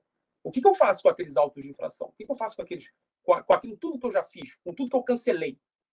Então, esse é um problema concreto que envolve um problema maior, que é um problema de modulação temporal dos efeitos das decisões pelo Supremo, que eu acho que a gente tem que discutir, se não aqui, se não houver espaço, pelo menos em algum outro evento. Já fizemos um evento de modulação, Maurício, que eu lembro aqui na SEAD, e acho que a gente tem que, talvez, repensar isso, porque nesse ano de 2021, foi muito profícuo, o STF foi muito, modulou muito. Então, eu acho que a gente tem que, talvez, repensar isso e voltar a discutir esse tema. Eu não sei se você concorda ou se você discorda de mim. Em relação ao segundo ponto, apontado pelo Antônio, sugerido pelo Antônio, envolvendo o artigo 170A do Código Tributário Nacional, eu acho que a André já deu um bom panorama histórico a respeito do que aconteceu, né? As pessoas tentavam fazer aquela compensação com base em tutela de urgência, né? Naquela época, tutela antecipada, e o artigo 170A foi introduzido em 2001 para estancar esse problema. E o Giuseppe bem lembrou. Giuseppe, realmente teve uma decisão do CARF, eu acho que foi, se eu não me engano, foi em 2018, mas é essa decisão aí que eu acho que você falou, tá? Permitindo a compensação antes do trânsito em julgado. E eu, particularmente, essa é a minha opinião pessoal, eu confesso que eu não consigo concordar com isso. Eu confesso isso, eu não consigo concordar, porque o artigo 170A ele foi muito explícito. Ele não falou encerramento da lide, ele não falou fim do processo. Ele usou um argumento técnico, usou um termo técnico. Termo técnico, trânsito em julgado. Coisa julgada, ela é um instituto que vocês sabem muito melhor do que eu. Ele já tem mais de 2.000 anos, vem lá do direito romano. Mas o fato é que o CPC define o que é a coisa julgada e ele fala expressamente que é a ausência da possibilidade de interposição de recurso. E qual é a lógica da coisa julgada? Tá? No meu modo de ver, a coisa julgada ela sob o prisma individual, ela evita que aquela pessoa se submeta novamente a um litígio ou repetidos litígios sobre aquele mesmo assunto, sobre aquele mesmo tema. Sob o prisma do Estado, ele evita que o Estado desperdice dinheiro público julgando novamente o mesmo tema. Sob o prisma dessa inter-relação entre essas pessoas, entre os litigantes e o próprio Estado, invistam os seus recursos todos dentro daquele processo para que, se vocês recorrerem, vocês vão chegar à decisão correta, porque achamos, nós, legislação, que o recurso é o meio correto de você dirimir corretamente aquela decisão. Então, quem ganhar vai ser o vencedor definitivo, ponto, acabou. Agora, é claro que um precedente ele é uma escalada dentro desse tema da segurança jurídica. O fato de eu ter um precedente, o contribuinte ter um precedente, é óbvio que aquilo ali me confere mais segurança jurídica do que não ter nada. Mas ele não confere a mesma segurança jurídica da coisa julgada. Ele não confere por quê? Voltando àquela grande questão. Ainda é possível ter um distinguishing, ainda é possível ter um overruling, e os tribunais têm feito isso. A Andréa falou do STJ, o STJ tem feito isso. Então, ainda podem haver questões preliminares, processuais, ou questões prejudiciais, por exemplo, uma prescrição, alguma outra questão envolvida naquele caso. Então, na minha opinião, houve aí uma decisão política do legislador que traz problemas, claro que traz problemas. Maurício apontou bem essa questão do trânsito em julgado. Isso é um problema em desfavor do contribuinte. Mas, na minha opinião, houve uma posição por parte do legislador e são coisas diferentes. Eu acredito que isso demandaria uma modificação legislativa na linha do que o STJ, André destacou, tem decidido. Tem 2 temas, inclusive, do STJ em recursos repetitivos sobre esse assunto. Tema 345 e tema 346, que fala, inclusive, da declaração de inconstitucionalidade. Então, na minha opinião, de novo, houve aí um problema, houve uma decisão política, mas eu digo, no caso da Procuradoria, sempre que temos uma decisão em recurso repetitivo, temos dispensas genéricas para os colegas recorrerem. Então, eu não acho que isso se ponha aqui em relação aos litígios contra a Fazenda Pública. Se há um ajustamento de uma ação e tem uma decisão dos tribunais superiores que vinculam, ou algum outro precedente vinculante, que atrele aquele julgamento à sua imposição, a menos que haja uma outra questão envolvida, provavelmente a Procuradoria do Estado não vai interpor nenhum recurso. E agora, rapidamente, Maurício, eu sei que o meu tempo já acabou ou está se acabando. Em relação ao terceiro assunto, que é a questão da tutela de evidência, bom, tutela de evidência ela tem um histórico ela é um histórico não legislativo, né? O ministro Fux ele escreveu um livro há 25 anos sobre tutela de segurança e tutela de evidência. E esse livro ele fala, o ministro Fux é uma pessoa de visão, ele já falava da possibilidade de uma decisão com base em um fato que não poderia ser razoavelmente contestado. E esse instituto, como tutela de evidência, foi incorporado ao nosso código. Então, a tutela de evidência ela tem aquelas hipóteses do artigo 311, tá? E o que ela busca fazer é o seguinte: o tempo ele é um custo, ele é um ônus por si só. Quem está certo não pode demorar para receber o direito. Porque o fato dele não receber o direito a tempo e modo já por si é um custo para ele. Já por si viola o direito dele. Então, a tutela de evidência ela joga esse ônus do autor para o réu. Então, vejam, a tutela de evidência tem aquelas hipóteses do artigo 311. E as hipóteses que interessam, por exemplo, no caso da existência de um ato vinculante por parte da Fazenda Pública, ou seja, vamos supor que seja um parecer normativo ou algum outro ato administrativo que vincule a própria administração pública. Porque no caso do precedente vinculante, nós temos lá o inciso 2 que fala expressamente. Então, do artigo inciso 2 do 311. Se há um ato normativo por parte da Fazenda Pública, das duas, uma. Ou a Fazenda Pública está incidindo em abuso do direito de litigar, e aí eu enquadro no inciso 1 do artigo 311, ou se esse ato normativo, vamos supor, exija a prova de um direito, de um fato constitutivo, um fato instintivo, um fato modificativo por parte da Fazenda Pública, e a Fazenda Pública não apresenta esse fato, não apresenta a prova desse fato, então aí uma vinculação da própria administração pública, ela está violando o que ela mesma se vinculou. Não sei se eu fui claro em relação a isso, mas o fato é, se tem um ato normativo e a Fazenda Pública viola o seu próprio ato normativo, é claro que ela é merecedora da tutela de evidência. Tá? A questão é, essa tutela de evidência ela tem que ser precedida do contraditório. Eu acho que a Andréia falou muito bem disso. Talvez seja o caso de, olha, temos aqui esse ato normativo, temos aqui essa peculiaridade. O que você acha, Fazenda Pública? Não, acho que é isso mesmo. Então. Até porque, se a Fazenda Pública reconhece a procedência do pedido, como disse a Andréia, isso resolve o problema também da questão da compensação, porque do artigo 170A. Porque se a Fazenda Pública reconhece, o reconhecimento do pedido é ato incompatível com a vontade de recorrer. Aquele processo vai transitar em julgado. Então, vejam, todos esses assuntos que o Antônio apontou, eles estão, de alguma maneira, interligados. E eu acho que isso foi o que foi interessante nesse painel, nessa exposição, que eu tentei trazer, enfim, algumas opiniões. E, Maurício, acho que eram essas minhas razões. Tá? Acho que a gente podia pensar em discutir alguma questão relacionada à modulação, claro, se houver tempo. E também uma coisa que tem me preocupado, e prometo que estou acabando, é o controle da aplicação dos precedentes pelos tribunais superiores.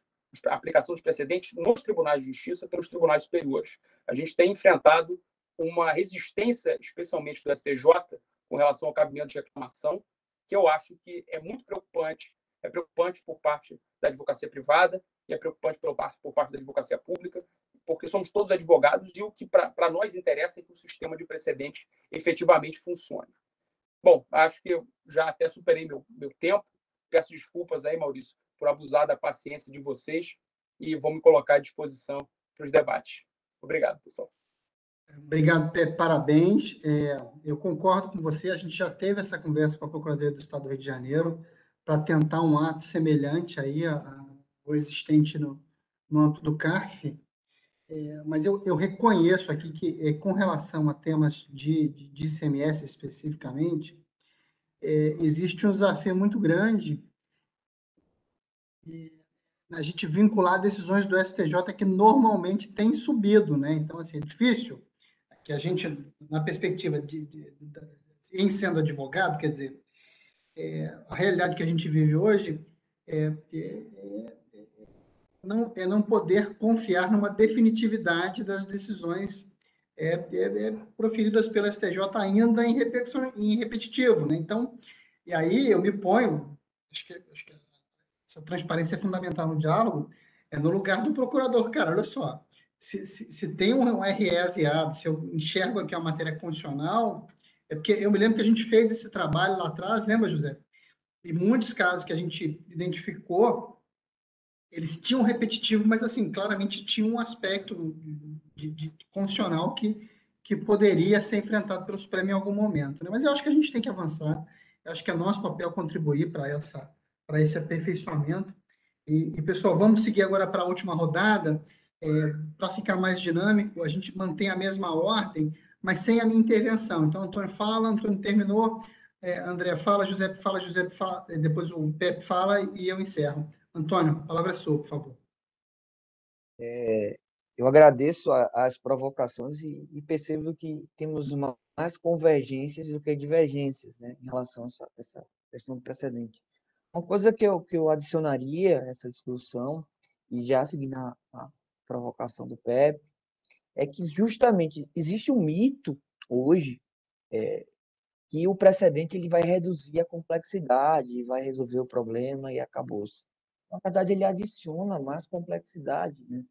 Daí por que se discute se a ratio foi A ou B, qual o limite dessa ratio, qual o alcance, que o doutor Giuseppe falou sobre a questão dos insumos.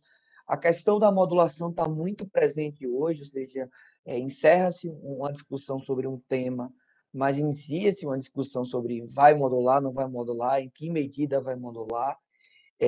Isso só reforça a necessidade, na minha opinião, de se estabelecer uma vinculação interna. Eu digo isso, e até pode ser uma posição um pouco mais fiscalista, mas é a necessidade do sistema ter uma racionalização. Por quê? Porque se é verdade que a vinculação vai impor a não constituição de créditos tributários, a desconstituição de créditos tributários constituídos, esse tipo de postura ela é irreversível, né? Ou seja, cancelar um crédito tributário ele não pode ser ressuscitado após um novo pronunciamento do Supremo. Então, eu vejo como salutar sistemicamente que cada ente tributário, que a administração tributária de cada ente estabeleça um mecanismo claro e objetivo de vinculação.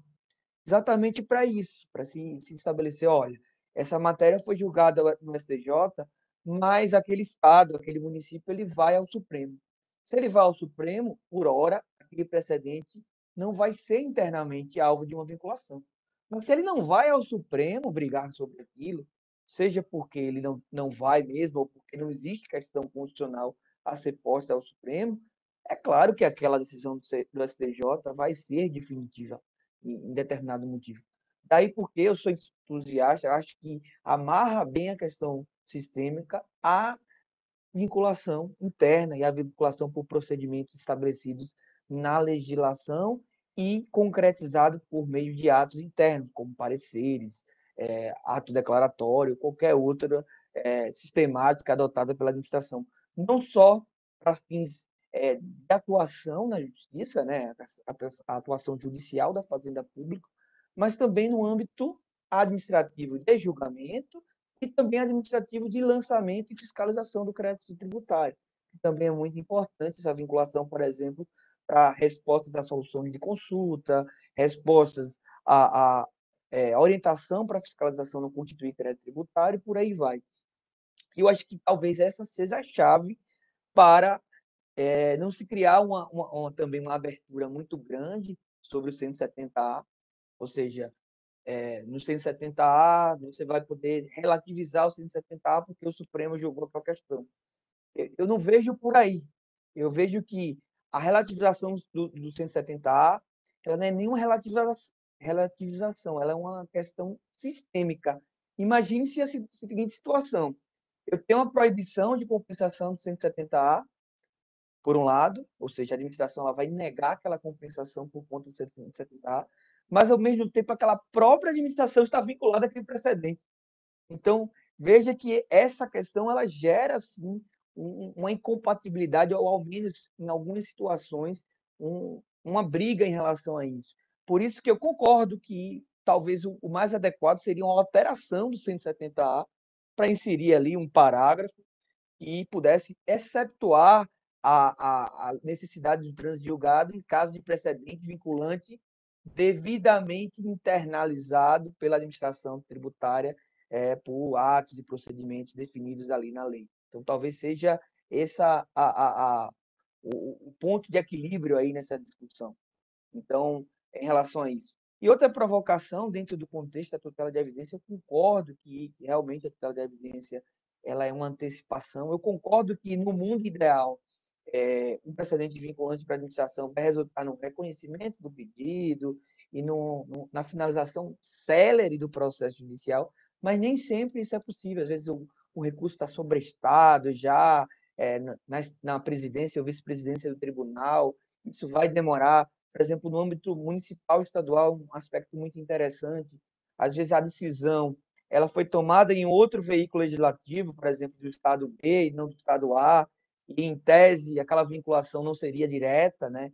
Eu tenho um caso, por exemplo, aqui em Pernambuco, em que o Tribunal Administrativo ele não reconhece a vinculação de ações diretas de outra lei estadual.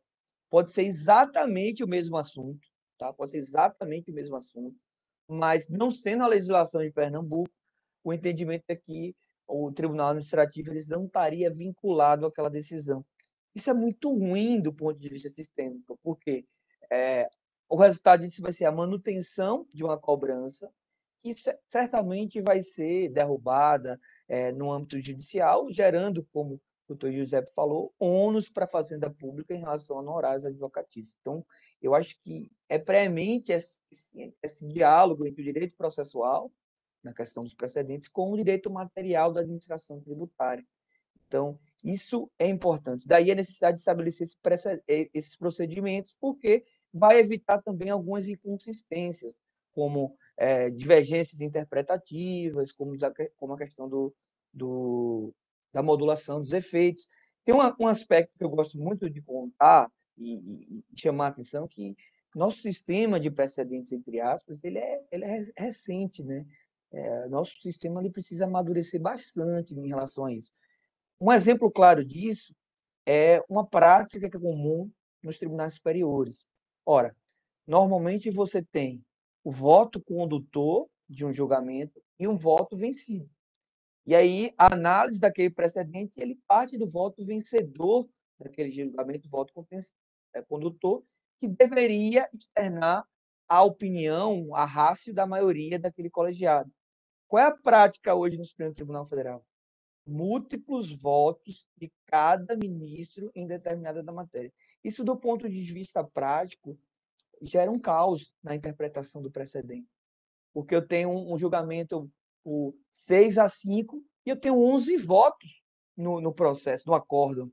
Então, 11 votos, por vezes, conflitantes em diversos pontos. E como extrair um motivo determinante, uma ratio perfeita daquele julgamento, nesse caso? Então, isso é um problema de cultura de precedente que precisa ser resolvido. O ideal era a opinião da maioria sendo colocada ali em todos os aspectos, ao final, naquele acordo, que aí refletiria ali exatamente essa discussão. Hoje não tem, né? Recentemente eu fiz um debate com um colega que estudou isso nos Estados Unidos, em que se fala muito que aqui o Brasil tem a mania de fixar teses, né? Tese repetitiva, tal, e isso seria contra a cultura dos precedentes. E ele relatava que, ao contrário, tem sido uma prática recente da Suprema Corte americana, de algumas Suprema Cortes estaduais lá nos Estados Unidos, a fixação de temas, de resumos daquele julgado para fim de facilitar a aplicação do precedente. Na verdade, o que está sendo vinculado não é o tema, mas aquele tema acaba refletindo, pelo menos, uma ideia geral daquele precedente, que é um desafio hoje brasileiro. É um desafio. interpretar um precedente brasileiro é um desafio, nem sempre é simples. Por isso que, eu repito, a necessidade de vinculação acaba atendendo esse imperativo de racionalização. E lembrando que quando o precedente é vinculante, sobretudo no âmbito federal, isso vai ser aplicado para todos os estados da federação, contextos locais diferentes e cultura jurídica, inclusive, às vezes, diferentes, né, em relação a isso. Então, como imperativo de segurança jurídica, eu acho que eu sou um entusiasta dessa necessidade de vinculação. Mas era só uma provocação, já gostaria de agradecer a participação, ao convite para coordenar o evento, e passo a palavra aqui para o doutor Giuseppe para fazer suas ponderações. Doutor André, por favor. Doutor André, perdão. Me confundi, é doutor André. Então, primeiro que eu gostaria de agradecer muito também a participação aqui, antes da minha última palavra, mas assim, a minha última, vamos assim, provocação, resposta, né, às nossas provocações. Eu fico muito feliz de participar desse evento, de todos que da SEAD. Eu tenho que parabenizar muito o Maurício, né, que o Rafael mencionou. É um prazer participar dessa comissão, né, da participação, como ele é participativo, né, nesses eventos, estimulando, né, a discussão. Eu acho isso fundamental. Está sendo uma grande experiência para mim, super positivo. E é um prazer poder participar de um evento assim de tão alto nível, né, com o José, com o Rafael, com o Antônio, com o próprio Maurício, né? É um grande prazer. E assim, seguindo a linha que o Antônio já mencionou, o Giuseppe também e o Rafael, que eu acho que a preocupação comum de que duas coisas. Primeiro, que é algo que o Giuseppe falou, que até da experiência dele do Conselho de Contribuintes, que é uma coisa que eu brigo e apanho muito no Conselho quando eu participo, né? Eu sou suplente, mas assim, sempre que eu participo eu brigo bastante lá, porque é uma visão que às vezes as pessoas, os julgadores não têm, até representantes da Fazenda. Porque ao contrário da PGE, do Estado, a Procuradoria não tem assento no Conselho de Contribuintes, não é ele responsável por recursos ao secretário. Então, a Procuradoria não funciona como um membro obrigatório do Conselho.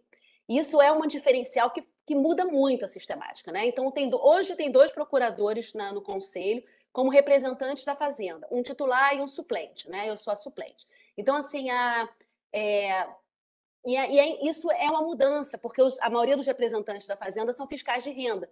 Então, o que acontece? Essa visão que a gente tem como advogado público, né, dos honorários, especialmente com o novo CPC, do custo da discussão, né, muitas vezes os fiscais de renda que estão no lançamento, eles não têm essa visão. E é uma dificuldade, não sei se o Rafael tem a mesma experiência, mas eu tenho, assim, é algo, quando ele falou de amadurecimento, né? Então, sempre uma briga, porque para eles a discussão dele é o lançamento. O que eu acho um equívoco, eu acho que não existe um município da PGM, eu falo sempre isso. Eu repito aqui porque eu falo para eles sempre, eles me conhecem, eu estou lá há anos falando a mesma coisa. E assim, é uma posição minha. Eu acho que não existe um município da Fazenda, não existe um município da PGM, existe o município. E na hora que você vai entrar em juízo, a gente vai perder, como é o caso do ISS da franquia, com base no Decreto-Lei 406, é uma causa perdida, a PGM não defende, não contesta. Então, assim, vai ter condenação, mesmo que a gente reconheça pedido e haja redução da condenação, causas milionárias, como o Giuseppe mencionou, de 20 milhões, a gente vai perder um absurdo de honorários. E é recurso público. Eu, como procuradora, advogada pública, eu tenho muito eu fico muito triste de perder dinheiro. Uma coisa é você defender uma tese e não sair vencedor. Outra coisa é você perder dinheiro que você não tem necessidade de perder. Mas é recurso público, é dinheiro público, podia estar dando para a educação, para a saúde. Então, eu, como cidadã e como advogada pública, porque eu tenho orgulho de ser essa palavra pública, eu tenho esse orgulho de ser procuradora nessa visão, eu acho que eu fico muito triste. Mas é um processo de amadurecimento, né? Então, assim, mas sem sombra de dúvida que a gente tem que pensar. E a questão do precedente, para mim, é o fundamental, né? O que é o precedente vinculante, né? E isso que todo mundo aqui está conversando, isso é muito relevante. A partir do momento que você tem, como nós já mencionamos aqui, precedente do STJ, que tem um fundo constitucional e depois o Supremo muda, como é que você fica vinculado a um precedente do STJ? Até segurança jurídica é questionável, né? As pessoas, às vezes, fazem previsão de custos e não depositam em juízo, não separa aquele recurso, com base num recurso repetitivo do STJ. E o Supremo muda de posição e, às vezes, não modula efeitos. Né? Tem jurisprudência do STJ, Você pede modulação de efeitos, embargos de declaração, força, diz, olha, durante anos tinha um recurso repetitivo da CJ, e o Supremo diz, não, tem modulação de efeitos nenhum. Eu não julguei isso, então eu não julguei isso, então eu não estou mudando de posição, não tem que modular. E não é um caso, não, são vários casos. Então, assim, eu acho que o problema também é esse, é a gente um amadurecimento do sistema de precedentes, né? O que a gente vai vincular? Qual é o precedente que você vai vincular? E aí eu vou citar dois, né? Que o Giuseppe estava falando, está me lembrando de dois casos para complementar para a gente, que são milhares de exemplos, né? Mas, assim, um deles tem a ver até da base de cálculo do COFINS da exclusão do ICMS. Agora está a discussão o do ISS, da exclusão do ISS. E você está empatado, o julgamento. Eu, pessoalmente, disse, eles vão fazer a mesma coisa, repetir, dizer que é repetição de jurisprudência, porque eu tenho uma discussão no município, ao inverso, tem contribuintes pedindo para abater da base de cálculo do ISS e o COFINS. E aí, com base no precedente de abatimento do ICMS da base de cálculo do COFINS. E aí você começa a ver que, olha só, nem do COFINS, que é o tributo federal, eu não vou entrar no mérito da discussão do ISS em si, mas nem ele para o ISS ele está aplicando a mesma jurisprudência, está empatado. Então, assim, isso me causa, independente da minha posição pessoal, tá? de eu entender A ou B, eu fico pensando na ideia de segurança jurídica e de um sistema racionalizado, como o Antônio bem mencionou, de vinculação, de precedente vinculativo. Então, se eu tivesse seguido o precedente lá do abatimento do ICMS, eu, como contribuinte, acho que vou ganhar o ISS? Não necessariamente. Né? E um outro exemplo que eu vou dar, que é algo que o José mencionou, que também isso é uma outra coisa que me deixa assim, meio que eu acho que a gente tem que discutir muito isso, né, para aprimoramento. Por exemplo, eu cito a questão do ICMS, da questão ser constitucional ou não, né, o José mencionou isso. Por exemplo, ICMS demanda contratato. O Supremo julgou o ICMS, disse que era constitucional e julgou a questão da repercussão geral. Quando chegou a discussão da TUST, ele veio e disse, não tem repercussão, não é questão constitucional. Eu não consigo ver isso. Para mim, as discussões são muito parecidas. Então, assim, como é que um diz que tem, julga, e o outro diz que não tem, não julga? Aí a palavra final é do STJ, que também tem posicionamento, está tudo num sentido, depois muda um julgamento, aí submete para repetitivo. Então, assim, aí julga dois repetitivos. Então, assim, é uma coisa que me deixa, mas gera uma grande insegurança. Você imagina isso para a administração tributária municipal ou estadual, sem nenhuma lei vinculando expressamente eles adotarem, sem uma orientação expressa da Procuradoria. E é difícil até a Procuradoria orientar. Eu estou sendo muito sincera como procuradora do município, né? Eu já dei pareceres num determinado sentido, com base em jurisprudência do Supremo pacificada, e que depois de um ano depois, o Supremo mudou de opinião, mudou a composição, ele mudou a posição, e aí eu fiz um novo parecer. E aí você fica assim, gente, foram cancelados com base na orientação. Então, assim, você teve toda uma atuação. Então, isso eu acho que talvez a coisa mais relevante é isso. E chega a modulação de efeitos, né? Eu ainda acho que a gente tem que discutir muito modulação de efeitos. Porque agora a modulação de efeitos está vinculando até decisões administrativas. Tem precedente do Supremo que modulação de efeitos, que além de ele falar das ações em curso, das ações que vão ser propostas, execuções fiscais, anulatórias, tentando prever tudo, ele faz decisão contra decisões administrativas que ainda não tiveram sido julgadas. Ou seja, na própria modulação de efeitos, dependendo do caso, o Supremo está interferindo, assim, está dizendo qual é a conclusão, mas ele vai no outro ele não diz nada. Então, assim, não tem uma uniformidade em procedimentos. E isso me preocupa muito, né? Eu acho que isso é extremamente relevante. Como o Antônio disse, a gente está pensando numa racionalização do sistema e pensando não só na União. Né? Eu, como município, são 5.000 municípios com realidades muito diferentes. Eu sou procuradora da capital, mas tem uma diferença imensa se você vai para o interior. Tem procuradorias que não são concursadas. Não é a realidade dos estados, mas dos municípios, você conversa com advogados que são, com todo respeito, mas são contratados, são advogados. Então, onde é que você fica assim? Como é que ele vai dar uma orientação? Ele é contratado com base no precedente que vai poder mudar sem lei nenhuma. Né? Então, assim, a situação, a meu ver, é bem complexa. Né? E essa é uma coisa que eu acho que a gente tem que amadurecer, tem que pensar, e esses debates são muito importantes para isso. Tá? Então, agradeço novamente, né, a participação, a possibilidade de participar desse debate. E aí passo a palavra, agora sim, acho que para o Giuseppe, né, para as suas considerações. Obrigado, André. Eu gostaria de fazer um elogio mais efusivo aí ao nosso relator, Antônio. Tá, Antônio? Parabéns mais uma vez aí pela exposição das questões, pelas ideias, né, que inicialmente elas vieram de você, esses temas. Então, gostaria só de parabenizar e reforçar a alegria que foi ter você aqui conosco hoje na SEAT, né, falando sobre esses assuntos. Vou falar muito rapidamente sobre os 3 temas. Assim. Vamos lá. Em relação à vinculação novamente, né? Enquanto a gente estava falando aqui, eu me lembrei, eu falei, cara, tem algum, se eu não me engano, tem algum ou daqueles anunciados do Fórum Permanente, porque o Antônio falou assim, porque eu voto, às vezes um vem com um fundamento, aí são 11, o outro vem com outro fundamento e tal. Eu me lembrei, tem algum enunciado daquele Fórum Permanente de Processo Civil que fala sobre isso. Aí fui procurar aqui e acabei encontrando o enunciado 317, que ele diz o seguinte: o efeito vinculante do precedente decorre da adoção dos mesmos fundamentos determinantes pela maioria dos membros do colegiado.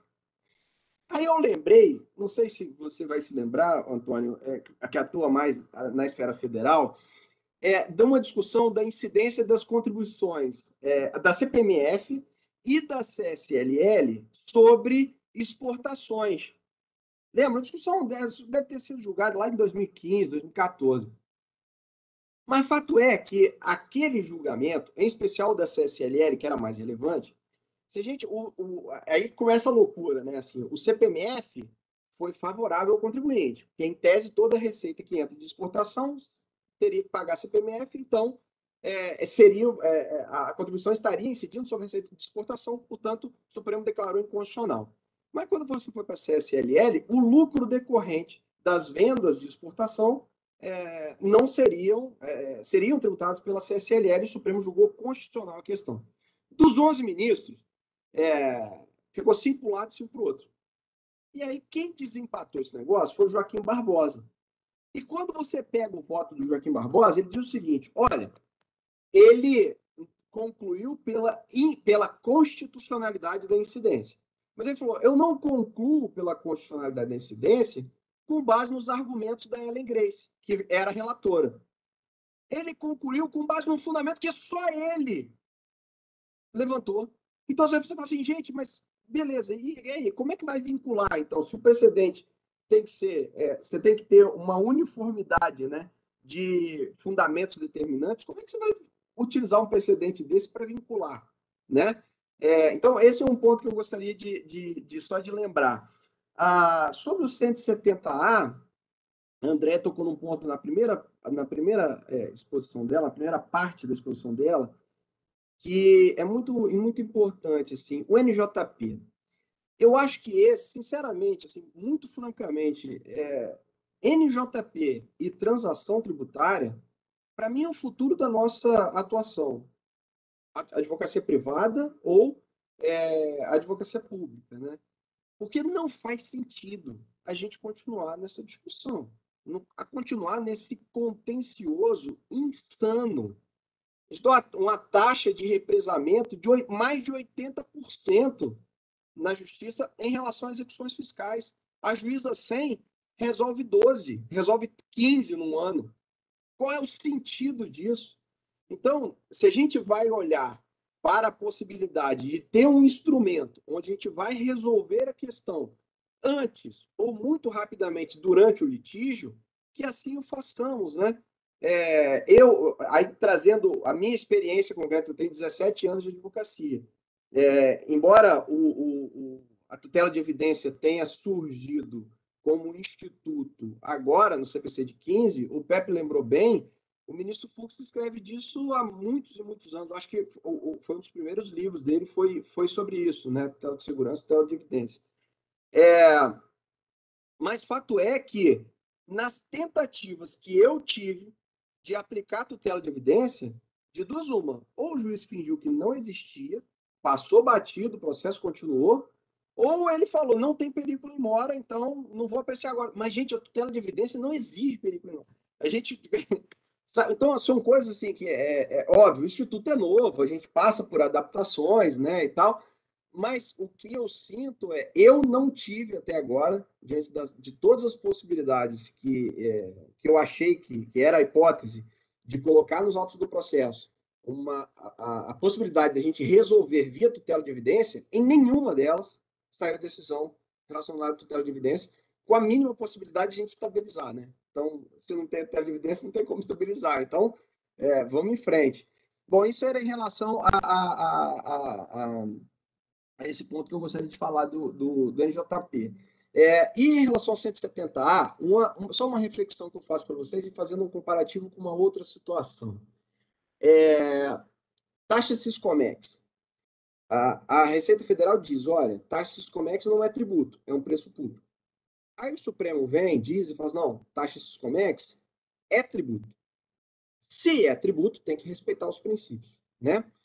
Então, assim, a interpretação inicial não é tributo. Mas o Supremo disse que é tributo, então, a partir do momento que o Supremo disse que é tributo, vamos respeitar. Vamos olhar do outro ponto de vista. 170A. Você teve uma cobrança de tributo. Inicialmente, aquilo é tributo. A partir do momento que o Supremo diz, olha, isso é inconstitucional, para quem ajuizou, cara, aquilo que foi arrecadado foi qualquer coisa. Tributo não foi, porque ele nasceu morto. O Supremo disse que aquilo não era tributo ou que ele era inconstitucional. Se ele é inconstitucional, ele nasceu morto. Para quem ajuizou a questão e não está diante dessa situação de modulação, ele arrecadou alguma coisa que não é tributo. Se não é tributo, só estou fazendo o outro ponto de vista, tá? Se não é tributo, consequentemente, não se aplicaria o 170A. Então, essa é a ponderação que eu faço só para a gente colocar uma pimenta aí em relação ao 170A, mas, enfim, já passo a bola também para o Pepe, para ele finalizar e encerrar aí a nossa apresentação, que o mestre Maurício teve que sair. Então, Pepe, você tem a palavra e, mais uma vez, obrigado, André, obrigado, Antônio, obrigado, Pepe. Integrar essa mesa com vocês hoje foi um prazer imenso, uma alegria enorme.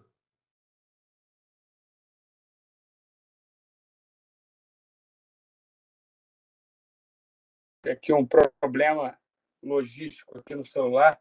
Agora foi. Bom, em primeiro lugar, vou tentar tratar um pouquinho de cada um dos temas que alguém falou, que algum de vocês tenha falado. Gostaria de cumprimentar também o Antônio. Excelentes pontos, Antônio, novamente. Muito obrigado. Realmente foram questões instigantes que você trouxe aí para a gente.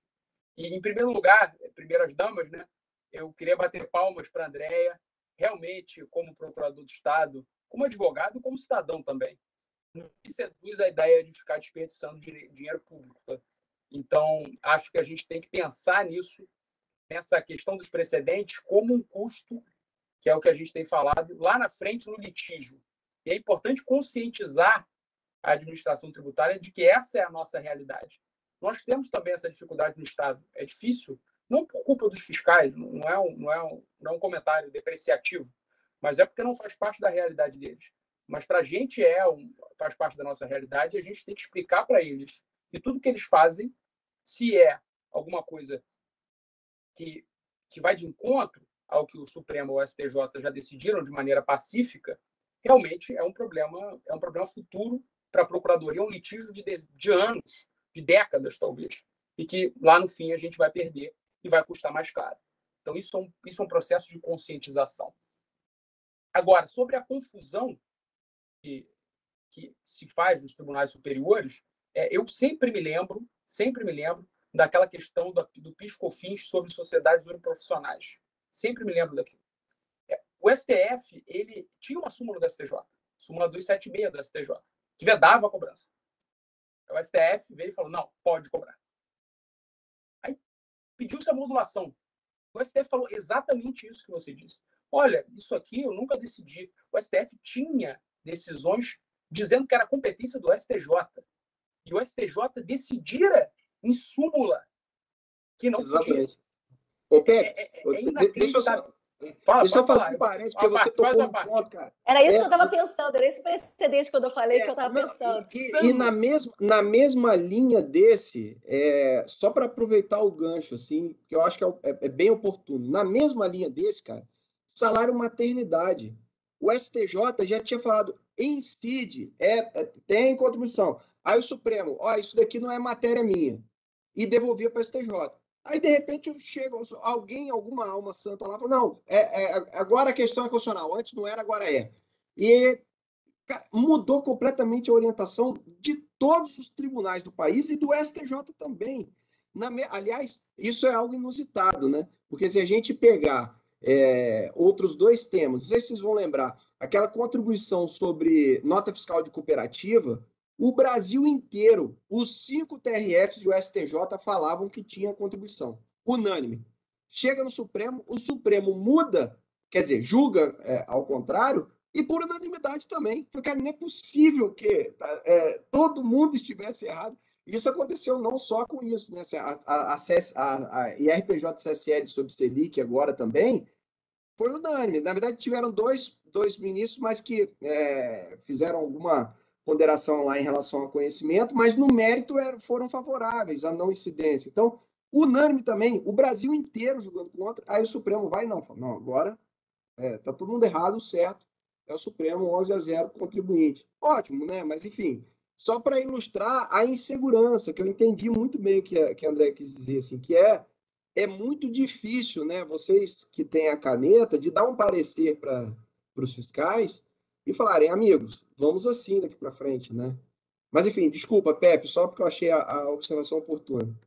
Não, foi muito oportuno, Giuseppe. Realmente é isso.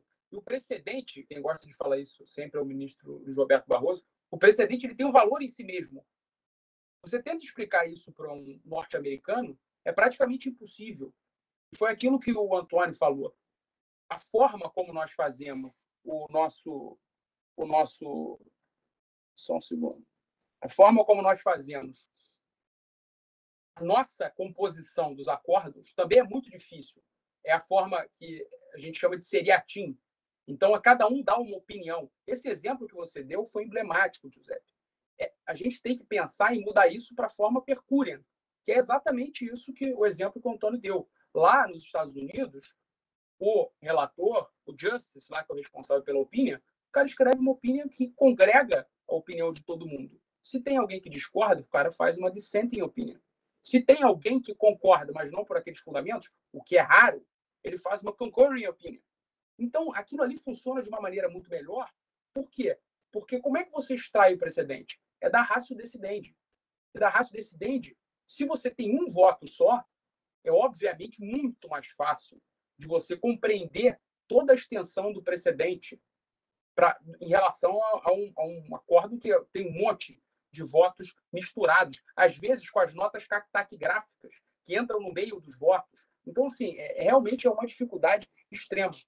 Mas, por outro lado, a gente tem observado realmente um esforço dos tribunais superiores em firmar essas teses, o que para a gente, que para os americanos pode parecer uma tolice, mas para a gente realmente é muito importante, é fundamental. E recentemente o STJ, inclusive, decidiu que nos casos julgados, nos precedentes, nos recursos repetitivos julgados, antes de uma emenda regimental que teve em 2016 no regimento interno, aquelas teses que estão dispostas no site do STJ, na verdade, devem ser desconsideradas. Elas são simplesmente um sumário feitos pelas pessoas que são responsáveis por colocar aquilo no site do STJ e que o precedente tem que ser buscado no interteor do acordo, que nem os americanos fazem. Isso torna a atividade infinitamente mais difícil. Então, não é fácil. A mensagem que eu quero dizer é o seguinte, no final das contas, e no frigir dos ovos. Não é fácil trabalhar com precedentes no Brasil. Acho que a gente tem muito para avançar e acho que esse evento contribui sobremaneira para que a gente possa raciocinar sobre esse assunto e desenvolver melhor as nossas ideias. Era isso, presidente. Eu acho que eu devolvo a palavra a você. Não, o Maurício teve que sair, teve um compromisso familiar, aí ele pediu para a gente encerrar. Bom, de qualquer forma, só encerrando em nome da SEAT, né? Gostaria de agradecer a todos que passaram por esse evento hoje nos assistindo. Agradecer mais uma vez ao Antônio, ao André, a Pepe, foi um prazer enorme tê-los conosco, né, nesse dia de hoje. Um abraço, pessoal. Até a próxima. Até a próxima. Obrigado. Tchau, pessoal.